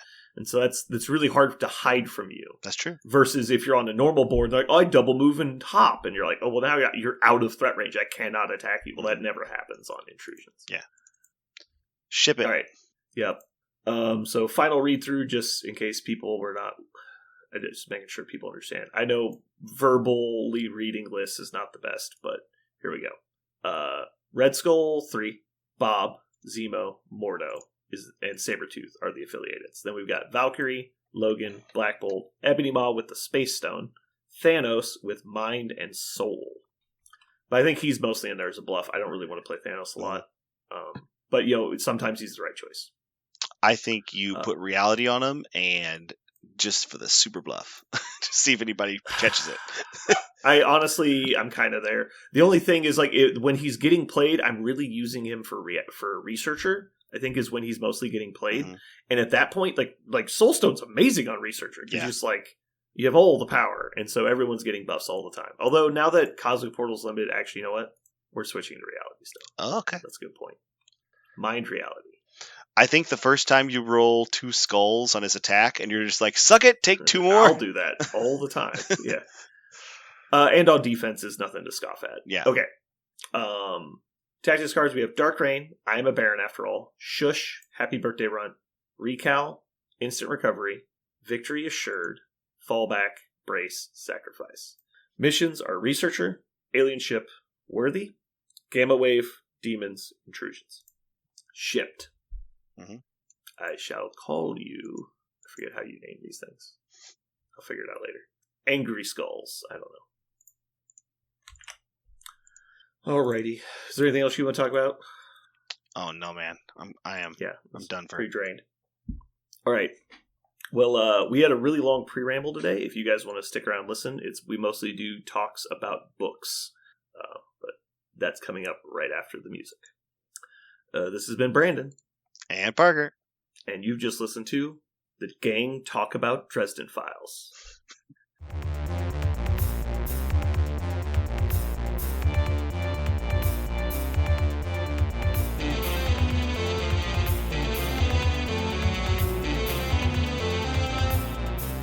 So what are we going to call this thing? I got it. Okay.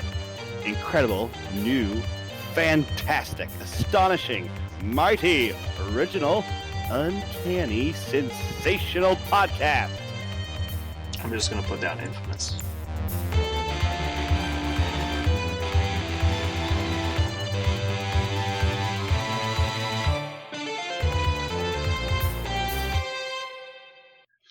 Finally. We did it. And we're back. The original Both team. Of us this time. Yeah. Episode 0 remake. We're bringing it back. Rick and Guys, Morty. I know it's been 207 episodes, but we're gonna bring it back. Rick and Morty, 1,000 episodes. Rick and Morty forever. 6 seasons in a movie. Yeah. We're gonna do it. God, wouldn't it be amazing if we could do our own Lethal Weapon 6 remake? Oh. That would be... We got the cameras. We're ready to go. We just need to hire some professionals that could be in the movie for us. And people that know will know. So, Parker, I've recently joined some dating apps. Oh, really? And, yeah. And I can tell you, there's a lot of things that will make me swipe on somebody, right? But there's one almost guaranteed way. Swipe? You mean accept or deny? Yeah, approve. Yeah, okay. Like. Got it. And it is if you have multiple Always Sunny quotes in your bio. and they're like hidden. They're not like, these are my favorite quotes. It's just like using quotes in a paragraph subtly. I'm like, okay, well, clearly this person is like a higher learned individual, so I need to interact with them. Yeah, I like that a lot. I think Sarah pointed out, because I don't think she's ever going to like actually dive into Always Sunny in a full way, but she has. Oh yeah, probably not. But I have every once in a while been like, this reminds me of an Always Sunny episode. Do you just want to watch it? Mm-hmm. And so she says, yeah, like she's always willing to watch. She'll watch like one-off episodes. Yeah, she'll want to watch some random episodes. And when she gets done, one of the things she points out, she says, she's like, this is not a guy's show, but I think guys appreciate it differently than women do. Mm-hmm. This is what she said. She's like, I'm not going to say this is a guy's show because it's not just a guy's show. But I think that makes sense.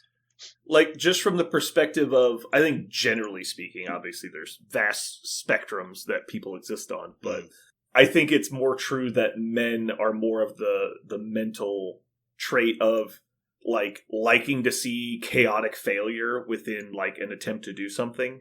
As because like the risk adversement, like I'm just going to throw caution to the wind and jump out the window, is just more of a male trait.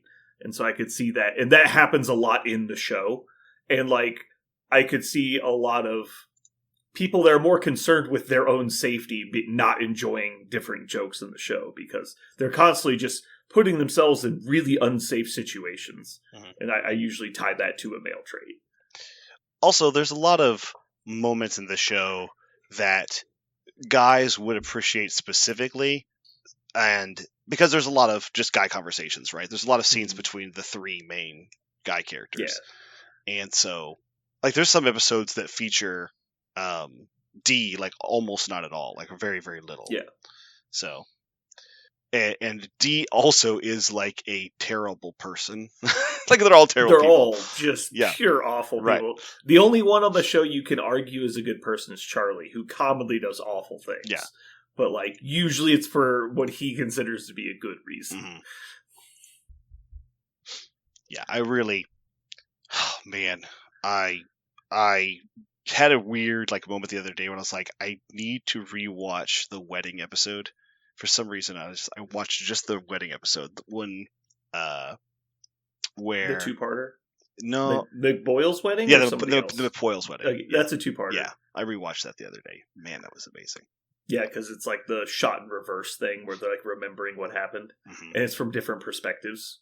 Oh, so good. I love it when they're like, Dee was turned into a zombie.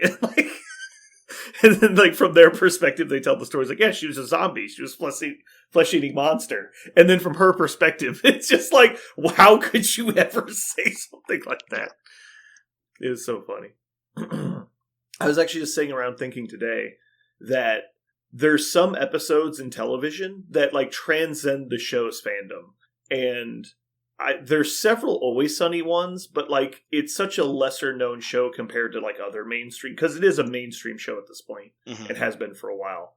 But like The Office, for example, there's the dinner party episode where Jim and Pam go to visit Michael and Pam. Mm-hmm. And then like Dwight forces his way into the situation. Like that episode is like the pinnacle of cringe comedy, right? Yeah. Where it's just like they're constantly fighting, but they're not fighting in a fun way. They're fighting in like really mean and cruel ways just on screen, and it's meant to be a comedy. And you're just like, I don't know if I'm supposed to be triggered by this or laugh at it. Like it's just that episode. You can cut every moment of it with a knife. It's so hard to watch. That dinner party episode is one of the best episodes of television that's ever been made, I think. Exactly. It's just like you can't it's because there's also just unstoppable humor in it. Yeah. Like the scene when he's showing them his plasma TV and he's just like so proud of this 8-inch TV.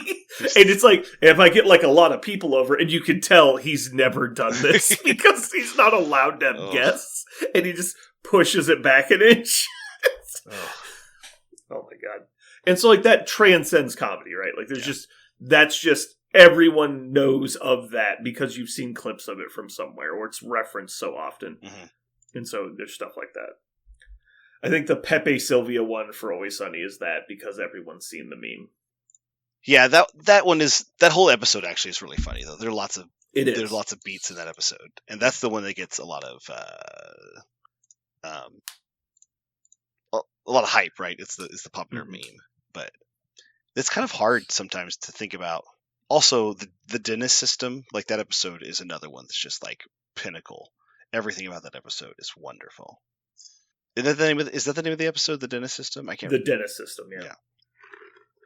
I mean, one of my favorite callback episodes is the Mac Day. Do you remember Mac Day? Yeah. And so the concept is, like, as a group, they always got into an argument over because they could never get to do what they wanted because the group would always veto everything. Mm-hmm. So they decide that everyone's going to have a day where they get to decide what everyone does, and everyone has to do what they want, and no one can complain. You get one scream into the pillow per day. And so there's this innocuous episode in, like, I think it's like season 3 or 4, and it's magical. The whole episode's amazing because Mac's in charge.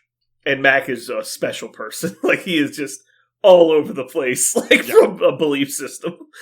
Like, Mac's character has a lot of development throughout the series, but he's always contradictory to himself, which is great. Also, but then you, like, it's just such a seamless transition. Almost 10 seasons later, you get the second one, and there's no lead up to it. They don't talk about it at all. It's like, God, we've been dreading this for so long. It's like D-Day. It's just such a perfect opening. All right. What were you going to say? I was going to say another one is Mac finds his pride. The one with the interpretive dance at the end. That was another one of those where the show completely stops being, like, silly for, like, 10 minutes. Well, that whole episode is actually hilarious. Yeah. But there's that... We just, like, they drew the line, like, this is important. We need to show this part of the character, and they did a great job of it. Yeah. That entire, like the whole, like Mac's whole arc in that episode is amazing, and in stark contrast to, like, what you said, like, just the absolute ridiculousness of a lot of it when he was struggling to find himself, and he clearly couldn't know what he was, and he was all over the place. Right? The show is much more sophisticated than I think people give it credit for. It's one of the reasons why I think people see, it's kind of like Rick and Morty, you see the fart joke, and that you assume that's just layered fart jokes, but there's a lot to it if you get into it. And if you're not off-put by the like scenery, right, then you can really see the gold underneath. I think one of the interesting parts about that episode is every other moment of the show, basically, even in the most serious of situations, you're waiting for the shoe to drop, right? Like, it's like, oh, this is really heavy, or like, this is real. And then, like, something happens and it breaks it, right? Like, but in that scene, it's so interesting because you knew it wasn't coming, right? Yeah. It was so obvious that this was serious that it was just, really well done. I sat down with Tyler. Yeah. And helped him make a D&D character. Ooh, so he made one that's... he's probably like, I'd say a solid 10% done. But like, it kind of all comes together. Yeah. So like, once you got it figured out, we sat there for probably an hour and a half just trying to come up with an idea. Yeah, just like a concept, something to be fun to play. Yeah, and it's like, it's not about like, we knew he was going to play like a cleric type person, but like coming up with who the character is was like a big thing. Because I think he usually, when he plays, it's very, I'm playing the class. That's who I am. And so he's also, apparently, I didn't know this, he's only ever played in that one game we played with him. I thought he had role-played outside of that. I guess he hadn't. Oh, wow. But yeah, I think you guys are going to like his character. He's kind of interesting. I'm excited. I'm excited for any Tyler joint. I'm pumped for him to come back. I'm also really excited. I'm not going to lie. This Mojoverse has got me really excited. I've been, like, poring over some, like, plot points from these books and going, man, that happened. Oh, that happened. The fact that you have to even, like, look it up is insulting to me. Like, it's so crazy that you can't just remember the books. Oh, dude. I think I read some of these. Sarah was asking me... It's only like 180 hours of content. I don't know why you can't just instantly recall it. Sarah asked me, she said, when was the last time you read these? I go, I think Like I listened to some of them when I was like, feeding a bottle to Cece. So that was like a decade ago. Oh my god! You never reread them? No. Oh my god. And this is something I'm going to break with this because I love this series so much, and I don't think it's going to be hard. But I have tried to reread series novels before, and I really struggle because I love the scramble to the end. I love to get to the climax. And I know you won't put a Dresden Files book down. I have to go to sleep eventually now. I just can't do it like I used to. But when I was a younger guy, I used to absolutely not put a book down until I got to the end. I loved getting to the end of a book. And once I get to the end, that chase is kind of over. Like I caught the rabbit, I don't know what to do with it at that point. I love getting to it, but I don't know what to do. So with comic books, I can get to the end of a comic in, 20 minutes, like an extended comic, right? For like a regular issue, I can get there in 5 minutes. So I'm able to really feed that fast. It's not a huge investment. But when it comes to a novel, oftentimes, if I know the way it's going to end, I just lose motivation. I start and I know what's going to happen. However, it's now been 10 years since I've read these. I'm looking at some of these plot points going, wow, there's so many characters. Like there's some moments from the books that are like locked into my brain forever. I'll never ever forget them in a million years. There's some whole books that I just loved, and so I can remember lots of it. But there's some things on here that I was like, oh yes, that happened at the end of this one, or yes, that's. I guess we should clarify for people because I don't know if we've actually said it officially, but we're talking about the Dresden Files series by Jim Butcher. Yeah. Anyway, it's a modern fantasy series that follows a wizard that lives in Chicago. I've also considered. I usually enjoy re-consuming content years later. Mm-hmm. I used to rewatch. There was like a handful of shows I would watch once a year. It was like Firefly and a few others, just because they were short enough that you could get through them. Just because it's nice to relive it. But I have reread Dresden I think 6 or 7 times now. And I enjoy it more every time because there's a lot of subtlety to it where you pick up more on like little things you pick up a lot more of. I feel like just the first listen through, I definitely missed a ton of stuff. And even like the second and third, I felt like I was still getting new content. I really appreciate when good authors or like quality authors is what I'd say. Quality authors either are paying really, really close attention to their, to their IP and their world, and so they purposely feed tiny hints across their canon. I also appreciate when quality authors discover things across their canon as they're going, mm-hmm. right? Like they created a plot point that was important for this subplot here in this moment because they need to get to the end of their book or whatever. But then they come back 3 books later and go, I remember this subplot. They have such an intense knowledge of their world and the craft that they pull that thread back out and then, start yanking it. I have always really appreciated that because I know some of it, because the writing process is such that some of it is luck and pluck. Like you go, oh yeah, I did luckily leave that character there in a situation that they could interact with this new subplot. Like some of it is luck, but recognizing it and not just using MacGuffin after MacGuffin and that kind of stuff is so awesome to read. So I am very, very excited to do the whole thing again because knowing, the state of the world, the state of Dresden's world now, I'm going to appreciate so much more the very, very beginning stages. Sarah did give me one little note. She's halfway through book 1, and she said, "This is kind of slow. When is this gonna pick up?" And I said, "Book 1 is slow." And I said, "It's written to be a noir, right?" Yeah, so. That's exactly what I said. I said, "Well, you're reading detective noir," and she says, "I do like whodunit stories." I go, "Well, you'll get that. Like, she does like. It's one of the reasons why she said yes to this at all.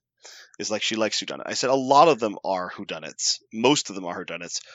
He's a detective, so yeah, makes sense. And I said, and a few of them are just other things entirely, right? I said, there's one book that's just a heist movie. And she goes, ooh, that sounds like fun. I go, it is.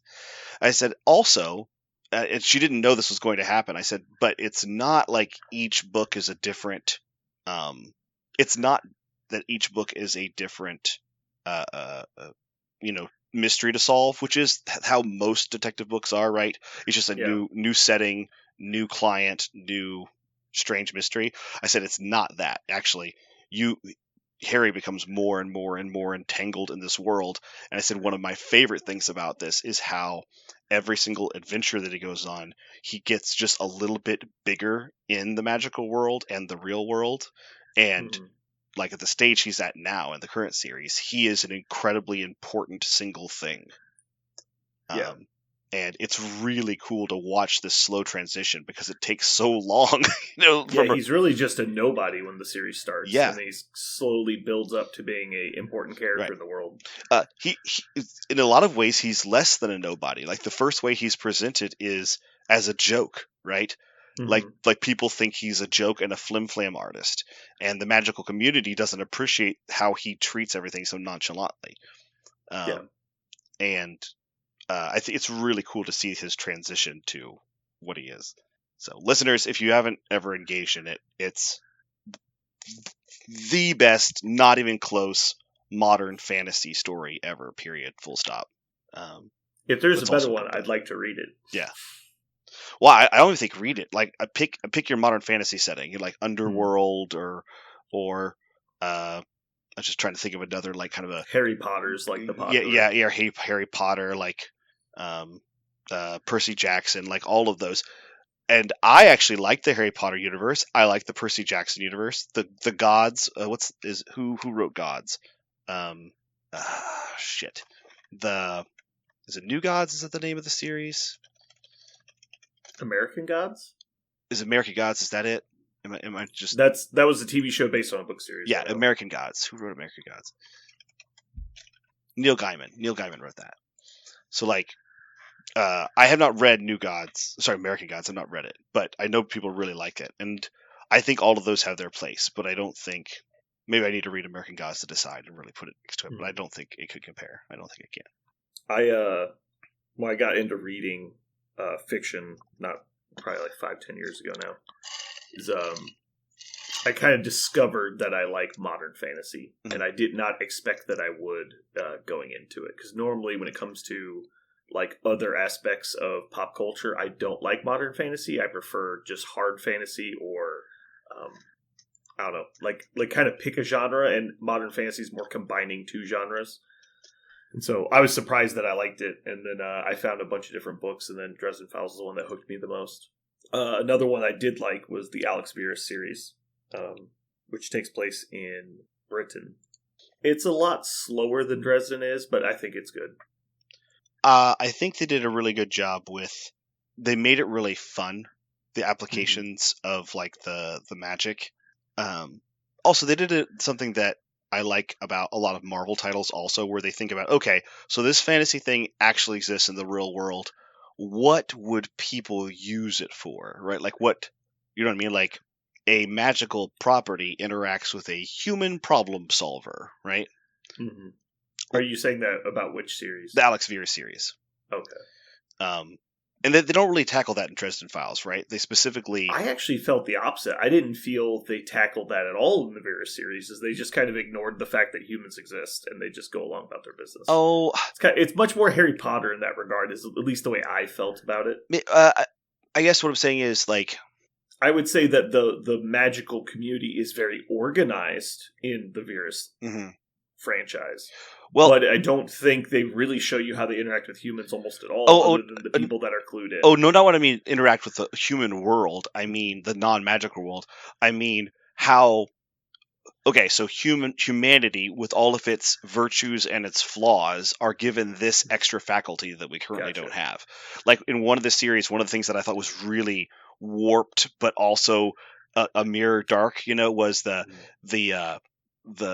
can't remember the name of it. It was basically a house for prostitution, right? It was a house of sexual fantasy, but the life mages were like fucking with people, right? To make them more perfect to fulfill other people's sexual fantasies. Gotcha. Yeah. And I thought, so you're saying how that basically society would look with the magic available, right? Not how human society interacts with magic, right? Gotcha. But I definitely agree with that. Yeah. They definitely made the world feel like a realistic setting. Yes, like where like Harry Potter, I would say that doesn't really happen, right? Because it's so like whitewashed and like it's presented in this very childlike way. Like, well, there's this one place you can go to buy everything, and then there's just like big corporation somewhere that you never see or hear. It's very flat, as where the Veer series feels very lived. Everything's kind of hand waved, as the implications of things aren't ever explored, and in Veers they are. Right. Like, you're just like, well, if someone could actually have this, in what ways could they exploit it, or in what ways could they be virtuous, right? And I think they do a good job of presenting both. And the politics when you have people with that level of power, right? Like because like in our world, people who wield power don't usually actually wield physical power in addition to the power that they do wield. So when you run into a mage who like is very powerful and then also has political power, it's like, how would you go about dealing with this problem? Also, Alex Veers does have my single favorite wizard character of all time. And I wish I remembered his name, but he's the crazy ex-military British coot. What? Landis, yeah. Landis is my favorite wizard because he's so funny. Yeah. I think it's the Mummy 3. He's the pilot. Yes. Yes. He's the old British pilot that like wants to die, but he can't. Like he's seen so many things in the Great War, you have no idea. Yeah. He's the Van Pelt character who just like goes on adventures. Right. It's like, I'm going to go hunt lions. You're like, why? He's like, because it sounds like fun. Let's go. Adventure is out there. Like that's like, He's fucking hilarious. He's like, and he's also a badass. And so like, you ever feel like if he's there, we're fine. Yes. Like, we have Psycho, really strong fire mage over here, just going to blow up a mountain if he needs to. I love that he's quite off his rocker, right? Yeah. But you, like you said, he's incredible. Like, as a reader, that he is one of the most like good characters, right? He is. Mm-hmm. He will always do the right thing because he's very altruistic, but he's also very relaxed because he's like this confident aura about him because he's not afraid of anything. No, because he's fucking scary. Yeah. But he's also very jovial. Like he's always like screwing around and joking with people. What was his name again? Remind me. Landis. That's Landis. Oh, yeah. And a lot of the higher-ups don't like Landis because he doesn't play the game, right? He's anyway, we're just talking about books now. Good book. I thought you were going to say the Chrono Mage. I can't remember his name. Tonser, something like that. Anyway, he's in the first book. Yeah. But the thing that gripped me most about the Alex Veers series, for people that don't know, it's a really interesting world, but it's kind of like Harry Potter in the way magic works, not anything else, but it's not physically taxing for you to do magic. It's just like a skill or a talent you have. Mm. So like you can just, like a fire mage could just cast fire spells all day long. It doesn't hurt them in any way. But there's like two major types of mages. There's battle mages and non-battle mages. And that's split up in a way that basically the type of magic you're born with is all you can do. You don't learn new types of magic. So if you're a fire mage, you're just a fire mage. There's nothing you can do about that. There's some spells, like types of spells that people can cast. Like all battle mages have access to gate magic, which is like teleportation, and shielding. That's why they're called battle mages. It's just the groups of magic types that have those two abilities are referred to as battle mages. And then everybody that doesn't is referred to as a non-battle mage. And those are some of the more interesting power sets because, like I was saying, the main character is a diviner, so he can see the future. But the way the author describes the way he perceives the future is so interesting and fun because he like views it as like seeing overlapping images that branch like tree branches. And so like if he looks at somebody and he goes to ask them a question, like he plans to ask them a question, he can see the branching futures of how they might answer said question. But if it's a complex question, then there's so many branches that it's not really something he can sift through. And so, but if he walks up and goes like, "Did you kill this man?" Well, there's not too many ways you're going to respond to that. it's usually going to be an obvious way. So he can basically interrogate people just by being in the room with them, and they have no idea because he just basically goes, well, if I plan to say this, how does the future look? And then he doesn't actually do it. And so it's a really interesting way he can get around a lot of stuff. Like, he goes up to, like, the corner. He's like, well, I wonder if anybody's around this corner. He can just imagine sticking his head out and see if there is anybody over there and then never do it. And so there's a lot of really cool stuff a diviner can do. Stopping bullets is not one of them. And so he's just this little guy in a big world of people that can throw on fireballs. And so it's really fun. But they think of one of the reasons I like it again is because in the show, he applies like his powers in a really cool variety of ways. Yeah. And then also sometimes people seek him out and like the plot, moves forward because they go, I need this very particular problem solved. And it would only work if we had infinite time to try infinite things. And so his power ends up being, like you're saying, kind of like the super speed sometimes, because he can just imagine doing something and tell you the result. Right. And so, as an example, what if you're trying to hack somebody's phone, but it deletes itself after 3 fails? Well, he can just imagine what happens if he types in every possible combination and tell you which ones work. And so, like, stuff like that you could do that you couldn't do without his ability. Yeah. And so he definitely has a sought-after potential. But at the same time, people don't trust them very often because they could just lie to you about the result. And so, for some reason, people don't trust diviners in that world. They also say they're always very full of themselves. And he's like, I don't see why they say that. Yeah. It's great. It's, as much as I love Dresden, and much as it's like the pinnacle because of this incredible, one of the most incredible hero's journey I've ever read, the VR series does a really good job with fantasy, I will say. Yeah. Apparently the series isn't over. The final book definitely feels like a climax, but I don't know if it's going to continue or not.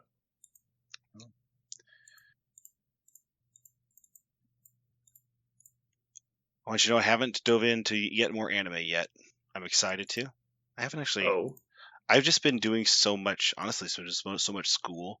Like almost every moment. Like every moment I spent coming home to the start of this was either, with my family, being there for them for a little bit, and then just building stuff for school. I'm really excited for that to get out of my way because I want to catch up to JJK. I want to see my hero. There's things that I really need to see because I've already become invested. Yeah, my hero is hit a spot, I guess we'll say. I'm excited to try. It's very, very exciting. Oh, Sorry, I'm very distracted because I am attempting to print something. What were you going to say? I found an amazing meme, like a 3D movie that somebody made featuring JJK, and I'm going to send it to you. Oh, was it the live action one? No. It's not actual live action, but it's like the guy tried to make it look like live action. I think it's either somebody copying or the guys who do Cell's Tournament of Power. Do you ever see Cell's Tournament of Power? Oh, okay. I think I have seen... I thought it was the same guys, if you're talking about what I think you're talking about. Yeah, well, so the original Tournament of Power was hilarious, right? Because they did it kind of by, like, dubbing over anime stuff. But now they've, like, graduated to just doing, like, 3D animation, right? Just, like, fully making their own stuff. Mm-hmm. And so there's one where it's... this is me not being able to remember names anymore. It makes me really upset because I'm getting older and losing my mind. The main character of JJK. The main character is Itadori, but Gojo is my main character. Right. So Itadori's what's the name of the demon that he possesses him? Sukuna. Okay, so it's Sukuna versus Kermit the Frog. You forget every fucking name. Yeah, I've seen this one. Okay, you've seen this one. Yeah. And for some reason, I thought it was wonderful. Like I bet you did. I really That's not the best one. The one where where Cell has to fight Gojo is the best one. Oh, okay. I'd like to see that too. You haven't seen it? No. Oh, well, I'm going to spoil it unless you really don't want me to. No, it's fine. Just a skit. So yeah. It takes like 4 seconds. So Kermit shows up and he's like, "So what's this guy's deal? He looks like some regular guy." He's like, "Well, he's basically just a regular guy." Yeah. But anyway, I'll just let you figure it out. So Cell runs up and punches him and nothing happens. He's like, "What the fuck?" He's like, "Oh yeah, you can't touch me." What do you mean I can't touch you? He's like, "Well, you can't touch me." And so he tries to punch him a bunch more times. He's like, "I really can't touch you?" And he's like, "Yeah." And then he just looks at Kermit. He's like, "What the actual fuck?" He's like, "Yeah, I know, right?" It was pretty funny.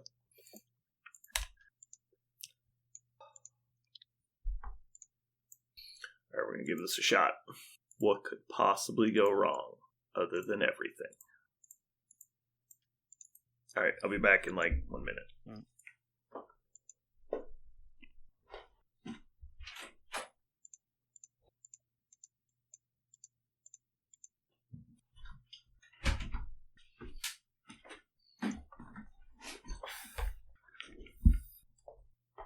I am back. So I'm going to ask this once because I think I know the answer, and I think it could be a really short conversation. How about you ask it nonce? Okay, then. Okay. What's up? Would you ever play Space Marine 40K 2? No. I thought about buying it. So I have nothing against Space Marines specifically. Mm-hmm. But here is my experience with buying any GW video game post 2006. Here is 6 months worth of content. Or here's a game that is basically not finished. Mm-hmm. You can wait 6 months and buy a DLC that will almost finish the game. Then you can buy 20 to 30 tiny DLCs. They're like $2 to $3 each to get different skins for your game to play what you actually wanted to play the whole time. Like all the different factions, everything. Right. Just so that once all of that comes out, 6 months later, the second version of the game comes out, which is also not finished. It's just a rebrand of the original game that's not finished. And then they're going to do the same DLCs where you have to buy like the finished version of the game and then buy all the little updates that give you access to all of the actual playable functions. And I really fucking hate that business model. And I'm not saying it's specifically a GW thing. I think it's more about the companies they contract to make their video games. But it is definitely a predatory business tactic. And I fucking hate it. So I almost refuse to buy any GW video game at this point. That said, Space Marine on the Xbox was one of the best video games that came out in that time period. Mm-hmm. I think Space Marine 2 is probably a good game. I haven't put a lot of looking at it, but it's probably great, I imagine. A lot of my favorite content creators from Destiny, made a lot of Space Marine content because, similar like game it's genres. A popular game, right? The first game was amazing. Yeah. The problem I have with 40K as far as like an IP standpoint is like Space Marine was the perfect example of the the GW lore, in my opinion. Mm-hmm. It nailed every aspect. You play as a Space Marine. You're like I can't remember. I think he was a captain or a sergeant or somebody. Yeah, he was a fairly important Space Marine. Yeah. Yeah. He has 2 buddies that he drops down with. You play through the game with 3 guys. You're on straight hero mode, right? Yeah. You're killing orc knobs. You're killing everybody, right? You're just churning through stuff. It's super badass. The combat's really good. And then there's these great like cutscenes where it's like you're trying to fight this like chaos sorcerer, and like a orc war boss falls through the ceiling and fights him instead. And you're like, okay, that was weird. Yeah. And like he's making these funny jokes while trying to be serious the whole time. And then you get all the way through the end of the story, spoiler alert, and you vanquish the evil chaos sorcerer, but you do it in such a miraculous way that it's like so over the top that your own squad member that's been with you the whole time rats you out to the Inquisition and claims that you must be a heretic because no regular Space Marine is strong enough to do that. And you must have used power of chaos to defeat him. And you've been corrupted. And so literally the story ends with him getting taken away to be like inquisitored and like confirm that he's not a heretic.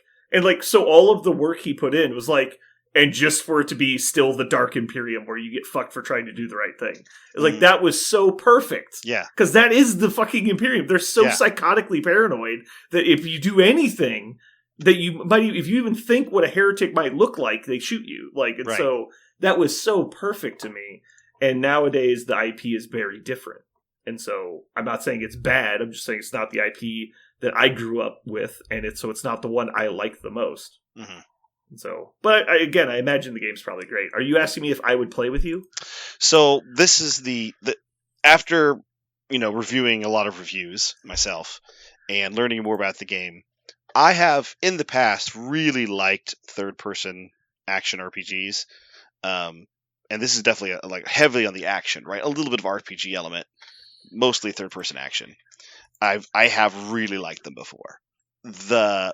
Every review I've read basically says the similar thing, which is the game is, like you just described, a little shallow.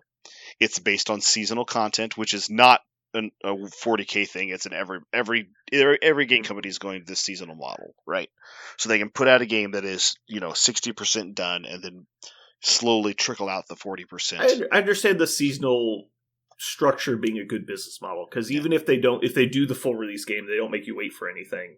Yeah. It still is it gives the person a way to look at the game as I'm coming back to this. Right. And so it drives community engagement, even though you're not really doing anything to drive it yourself. It's just the structure of the season pass thing. There's plenty to do for, a while. The campaign is not very long.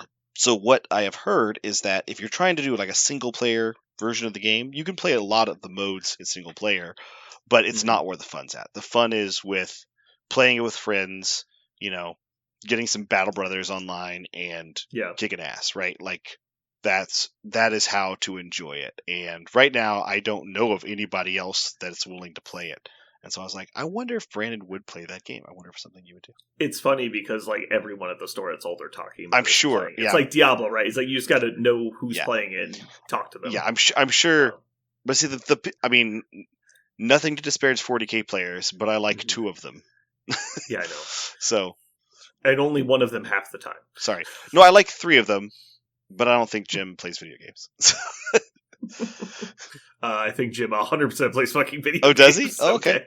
I may have to contact It's Jim. funny. So the way I was actually thinking about when I went out to the garage was, man, I wonder if people realize what like the podcast is like from our perspective, because it's weird, because it would probably come off as we talk a lot, I would guess. Like me and Parker are like buddies, right? Mm-hmm. You would imagine this. We actually hate each other. No, but really, we hardly speak outside of this podcast sometimes because Parker pretends to be busy and blows me off. And like when I call him, he doesn't answer his phone. And when I message him, he doesn't return my messages. And so the only time we actually catch up is during the podcast. Yeah, it's fun. And so it's just interesting. I wonder if people realize that, if that comes through the mics, right? I wonder if it's like, because like, oh, they probably do everything together. It's like, no, Parker refuses to do anything. He just sits in his basement and doesn't move. Yeah. Right now I'm quite sedentary. Actually, I just figured out something today. I did not know this, but Apple, in their infinite wisdom, tracks all my shit. There's so many things that you get tracked by your smartphone. Apple's tracking you? I know, it tracks everything. One of the things Apple knows about me is how many steps I take, and I have never once been like a step counter person. I have never like researched about like mobility and health benefits and all this stuff, but my wife has been, because she is very sedentary right now in her job. Like she's just not very mobile, and she just had a medical procedure, and so her doctor and her PT have been talking to her about getting more steps, and so she asked, she made a step goal the other day. And she said apparently a modest one. She said 5,000 steps. It's a lot more than she's doing right now, but it's apparently a modest goal. And so she said 5,000 steps, I think, is a lot. That's like an active. I'm not a step person. That's as an active like amount, right? Okay. So that means you're, right now she's sedentary. Like she has days where she's sub, 1,000 because saying I have 5,000 steps is like saying I walked a mile, right? I'm guessing. Like in total, right? Like in little segments. Yeah, I don't know because I don't know enough about it. But she asked me, but 5,000 is like a pretty full day, pretty active day, right? Yes, for a full day, yeah. And so she asked me the other day, how many steps are you walking? I don't know. And she's like, oh, no, you can just look on your phone. It'll tell you. I go, my phone is counting my steps? They go, yeah. I was like, shit, okay. So I look at my phone. Guess how many steps I walked on Monday? Just make a guess. I would guess 22,000. That's not exaggerating. That's insane. I bet. Go ahead. I know you're a teacher. Right. Like I know what you do. And I would bet it's somewhere around. It was 17,500. Yeah. And as soon as she saw that, it's like 17,000. I go, yeah. She's like, no wonder you're always complaining that your feet hurt. I'm like, yeah.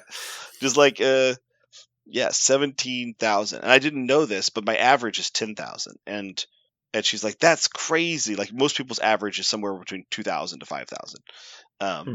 And so I had no idea how much I was just on my feet all the time compared to, the general population.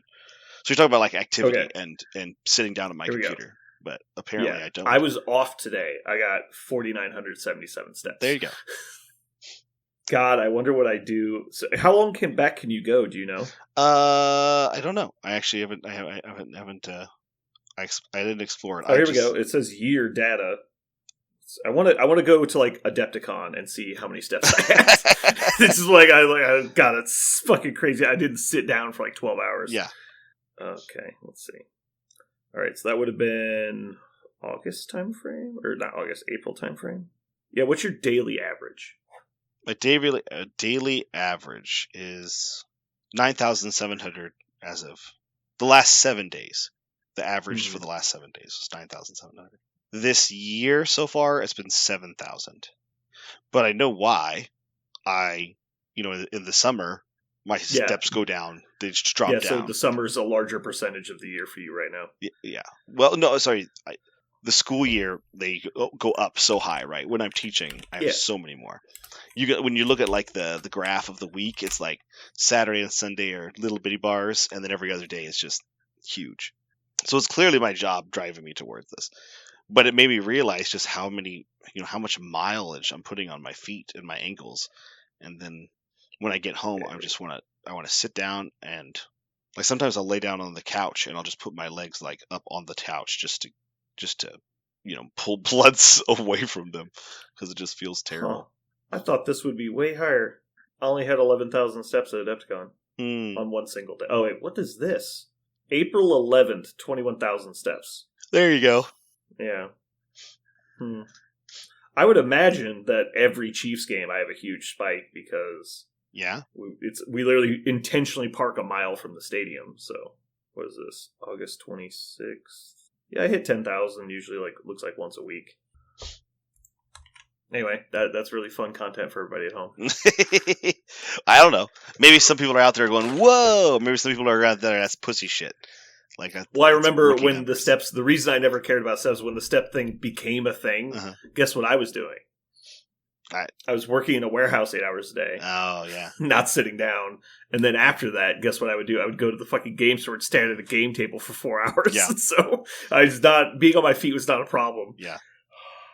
Yeah, but I could definitely tell when I started working at the store and I went from standing 12 hours a day to sitting 9 hours a day on a metal stool, your body changes pretty fucking quick. Yeah. Okay, so we're going to have to decide who gets to go first in this draft. This one is actually very important. So what I'm going to do is I've got a number underneath my finger here. There's a little number. Okay. So I need you to tell me, is it odd or is it even? I'm going to say it's odd. You're wrong. Okay. It was a 2. Yeah, I see it. 2. All right. So I've won. So I'm going to go.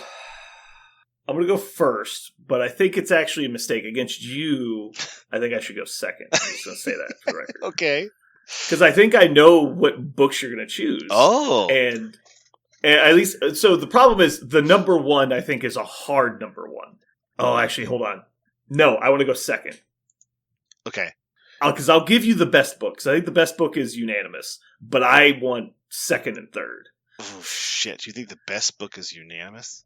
I think the best book, I think if you've read them all 5 times, not saying that's because I have or anything, I'm just saying in general, if you've read every book 5 times, the best book is objective. I think the second and third is a toss-up. And then I think beyond that, it's just arguing your favorite, right? But I think there is a best book. Is it weird that I didn't even consider the last book when I probably should? Like it counts as a book, but for some reason I feel like it's a little cheaty because it's just so epic. Well, that's the thing. It came out so long ago that I think if you've absorbed it more than once, you should have an objective opinion about it. All right, so here we go. Okay. Mojo World reviews books. The best one. I fucking accidentally hit end, and it took me to the very end of our document, which is quite a ways away. Okay. Let's see if I get the right one. I think I know which one is the best one. You won't. It's a very lesser known book.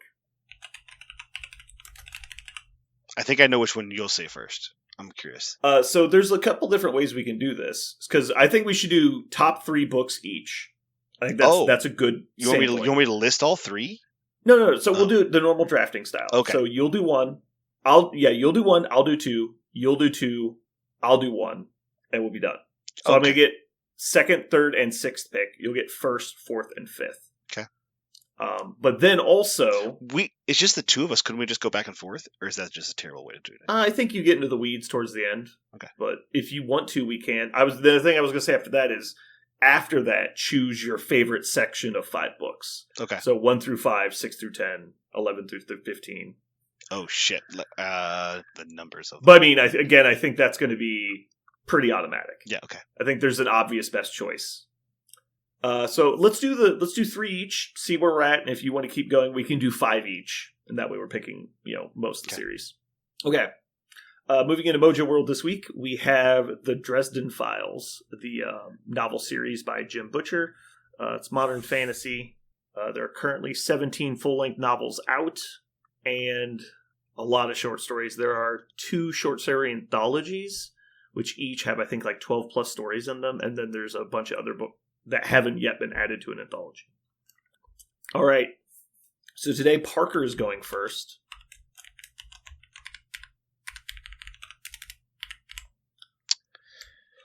What you think, Parker? I think I've got to draft changes. God damn it. Well, I think you're wrong, but I like where your head's at. So I think it's changes because, and this is 100% legit. Even though I'm picking one that I think is on the top shelf for both of us, I specifically love changes because there are a lot of things that happen in the first. Really, the first 11, the first 11 paragraph. Books. The first 11 books of changes. Okay. Or so the first 11 books, a lot of those things come to a fruition and changes.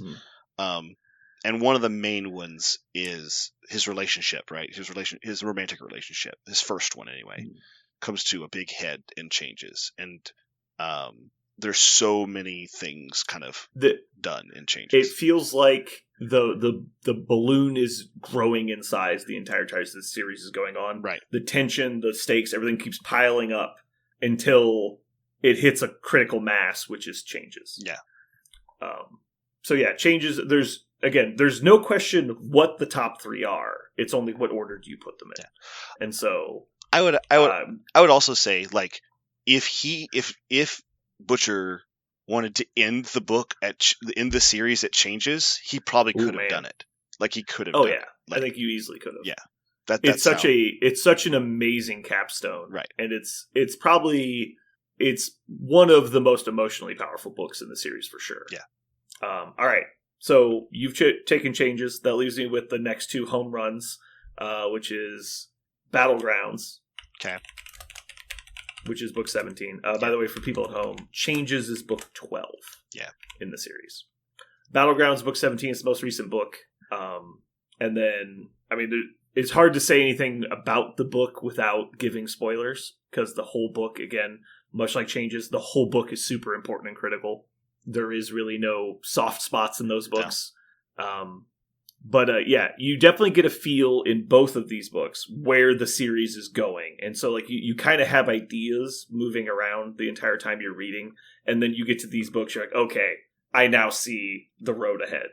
And then, so it's very important. And then finally, Skin Game. Yeah, I I don't think anyone's surprised here. If you've read any of the books, if you've read this far in the series, it's obvious that these are the best 3. In my opinion, when I was first reading the books, which is, I read them a little bit before Parker did, it's pretty funny. I had to stop after both Changes and Skin Game and stop reading for a while.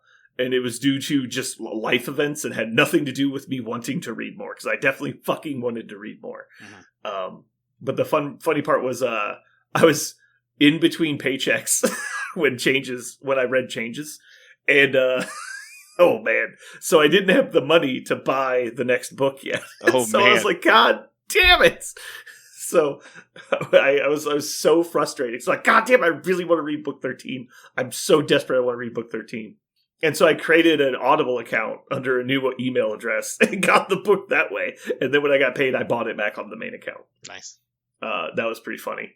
But Skin Game is Skin 15. Game. Skin Game is book 15. Yeah. So that was 12. So we went on for another, like that month. I was like, all right, I'm just going to get the rest of the book. So I was like, I bought the next one, listen, bought the next one, listen, bought the next one, listen. And then end of 15 comes, I go, oh my God, that was so great. I just kind of took a day to decompress from it. And then the next day I'm like, all right, let's get book 16 going. And so I go to download it. I can't find it on Audible. I'm like, where the fuck is it? And so I Google it and I'm like, is book 16 not out yet? And they're like, no, it's not out yet. And so I'm like, why isn't it out yet? Release date of book 15. Because this was a years old series when I started it. Mm-hmm. And I looked it up. Skin Game came out 11 days before I bought it. And I had no idea. Nice. So I was like, this has been out for years. Yeah. And so nope. I downloaded it 11 days after it came out. Had no idea it was a new book. And then I got to the end of it expecting me to be able to just continue. And it's like when you get there, it's like Netflix doesn't have the final 3 seasons. And you're like, God damn it. But yeah. Oh man. These 3 books are so great. I think before 17 came out, it was obviously between 12 and 15 what the best book was.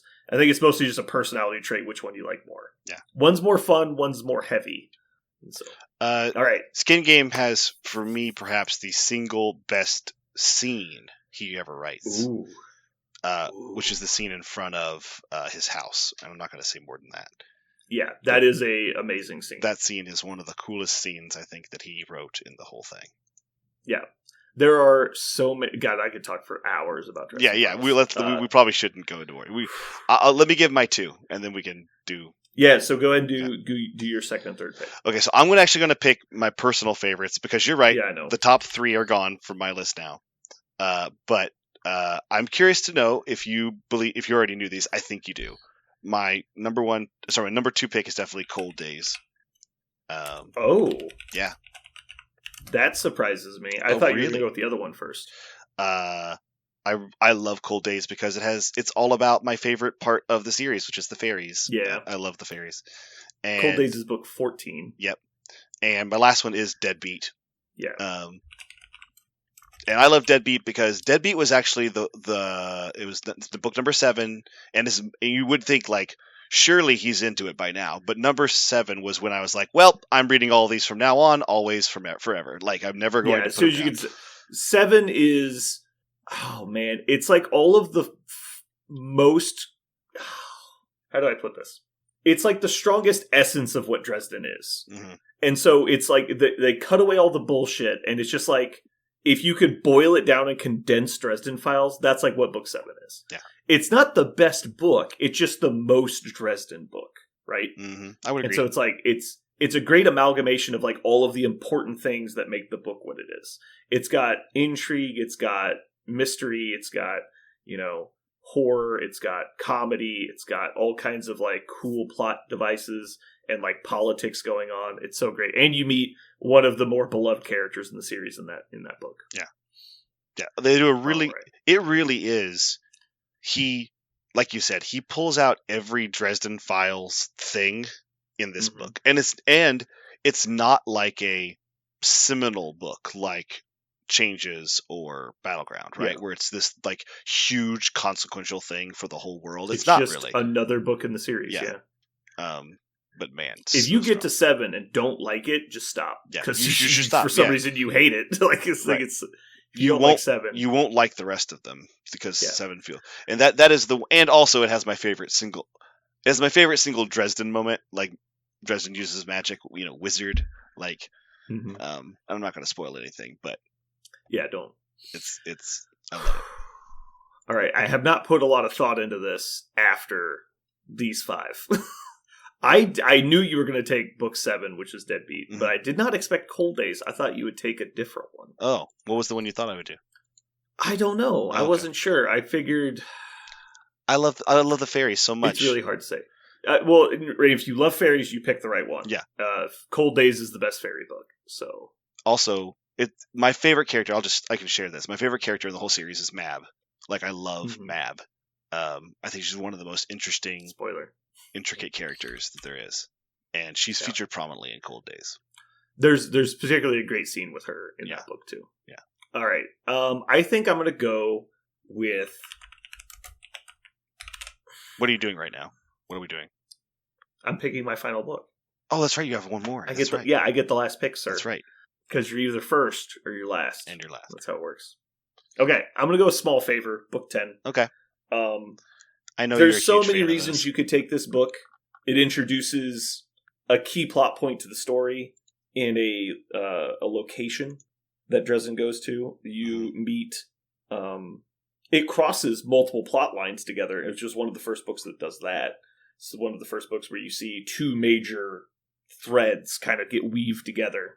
But most importantly, the reason it takes the cake for me, it has one of the best scenes in the entire book series where, let's see how I can say this, where it's completely innocuous and there's absolutely nothing that you can get out of this. One of Dresden's best friends asks him a simple question and it changes the entire series. Yeah. And it's amazing. I think it's one of the best written scenes. Yeah. In the whole series, if not in books that I've read. So it's so great. That scene, if anyone here loves like Tarantino's suspense, right, where you're just like really simple scenes with like really insane suspense, where you're just white knuckling your armchair kind of suspense.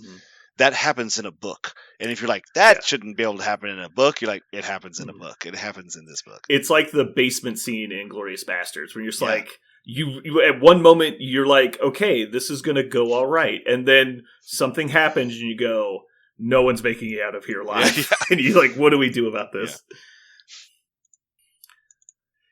All right, those are some we did not end up where I thought we would, actually. Oh, really? Yeah, I mean, honorable mentions, there's so many great Dresden books, but I think I expected book 11 to make it on the list. Turncoat's such a good book. I actually My main honorable mention is going to be one of the short stories, and that's Cold Case. I love Cold Case. It's a short story featuring one of the characters, Molly. It's one about Molly from her point of view. I was also trying to figure out, there's one from Mouse's point of view, but I can't. Zoo-Day. What? Zoo-Day. Zoo-Day. I really enjoyed that one. It's a great book. Yeah. Yeah. Speaking of, you mean Mouse in book 7. Yeah. Oh, wait, not book 7. That's book 6. Damn it. He is integral in book 7, though. Yeah. There's a lot of great ones. So people looking to get into the series, like we talked about a little bit earlier, the first book is slow. It's dry. It's meant to be a noir detective novel. And then it kind of evolves into more of a poppy, pulpy fantasy book series. But the first book is kind of slow. It's the first novel the guy ever wrote. So it's definitely weaker than the rest. Book 2 is much more like what you're going to get into, but it's still a little slow. Book 3 is the first book that's actually like the rest of the series, like entirely. And it is, in my opinion, it's a good book. It's strong. And then usually, like most people say, book 5, they were absolutely completely hooked, line and sinker. Like when you get to book 5, you see what's happening, and it's no longer a monster of the week kind of thing, and it's much more of a in it for the long haul serial adventure. But yeah. All right, so we picked in numerical order books 7, 10, 12, 14, 15, and 17. It's a pretty good spread. Yeah, and one of the most, I guess, extraordinary things about the series is, even though, a lot of series, especially ones with a beginning novel writer like Butcher is when he starts the series, is you might be like, sometimes I could tell people skip the first couple, right? Like if I told an adult to read Harry Potter, I would say skip the first 3 at least. Yeah, you have to start at least at Prisoner of Azkaban. Yeah, because you're going to just be bored out of your mind. But this series, even though the first ones are the weakest, this is not the same scale. They're definitely worth your time, and Harry's journey becomes so epic that being there with him through every word and paragraph and page is such an awesome journey. It's totally worth it. Book 2 definitely drags a bit at the beginning, but man, the end of book 2 is freaking great. Oh yeah, honorable mention, by the way, books 8 and 9 are it's hard to describe, because the main story of the books is very good and important, but man, the end of books 8 and 9, it just ramps like crazy towards the end. It gets so good at the end of those 2 books. Yeah. And a lot of people don't remember that. They only remember like the body, which is still good. It's still a good book. It's just not like it ends at like an 11.5 and you're like, holy shit, I don't even know how to respond to that. Yeah. Okay. We probably gushed enough about Dresden Files. If you haven't read them, I highly recommend them. If you have read them and don't like them, I'd like to know why. And I think there's valid reasons why not, but I'm curious. A lot of the time when I run into somebody who doesn't like them, it's because they read like only the first book and they kind of just quit. And I get that because the first book is definitely weaker than the rest. Alrighty. You ready to get into this? Oh, there's only one thing. Only one more thing I'll say about Dresden, and this is the last thing I'll say. And this really starts in book 2. But one of the things I love about the Dresden series, every single one, and he does, and Butcher's like a master at this from the very beginning. And I think it's one of the reasons why the series even took off and has the following it does. I don't think I've read an author that makes me feel as exhausted as the character does.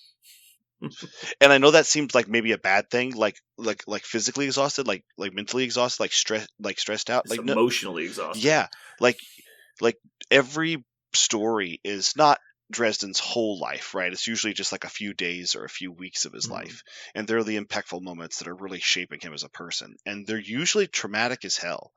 And this should be an amazing compliment that I feel as exhausted as Dresden does, because Jim Butcher does a really good job of like, the best way to put it is to like punish, like transporting you into his shoes, transporting you into that punishment, right? And you're like, wow, that sounds really amazing, because you also get the other side of that, which is the catharsis of the moment where Dresden wins, right? So, which is not always what not always what happens, but those, you have to go down to go up, right? And a lot of books don't do that, right? You're just either on a plateau the whole time, and you just go to the next plateau. They make it feel like a video game. Yeah. Like a lot of these books, like the Harry Potter books, like you don't ever feel like there's consequences or anything, like right, or like there's punishment happening. You definitely feel that in Dresden Files. It feels, in one of the ways he really sells is like Dresden doesn't want to be there either. Like he's like, this is the worst day of my fucking life. Yeah, like, I just want to go home. Yeah, you feel like you're crawling through the mud literally with him sometimes. Like you feel that. There was a moment in book 2 where like he gets the shit beat out of him for like the 4th time, and I remember like pausing in the reading and just like he was just describing how bone-shakingly exhausted he is. And I remember thinking like, wow, I feel this right now. That's how what a good job this author's doing of transmitting it at this moment. Like, it was so well translated. I felt I did not like the second book the first time I read it. Because like, man, this book sucks. It's just about how this guy gets the shit beat out of him over and over again. Yeah. I was like, I get it. He's dying. Like, can we move on already? Like, it was funny. And then going back and listening to it, I like it a lot more. Yeah. Anyway, we have to get going. We've already probably killed everybody at home. Yeah. But okay, are you ready to start? Yeah.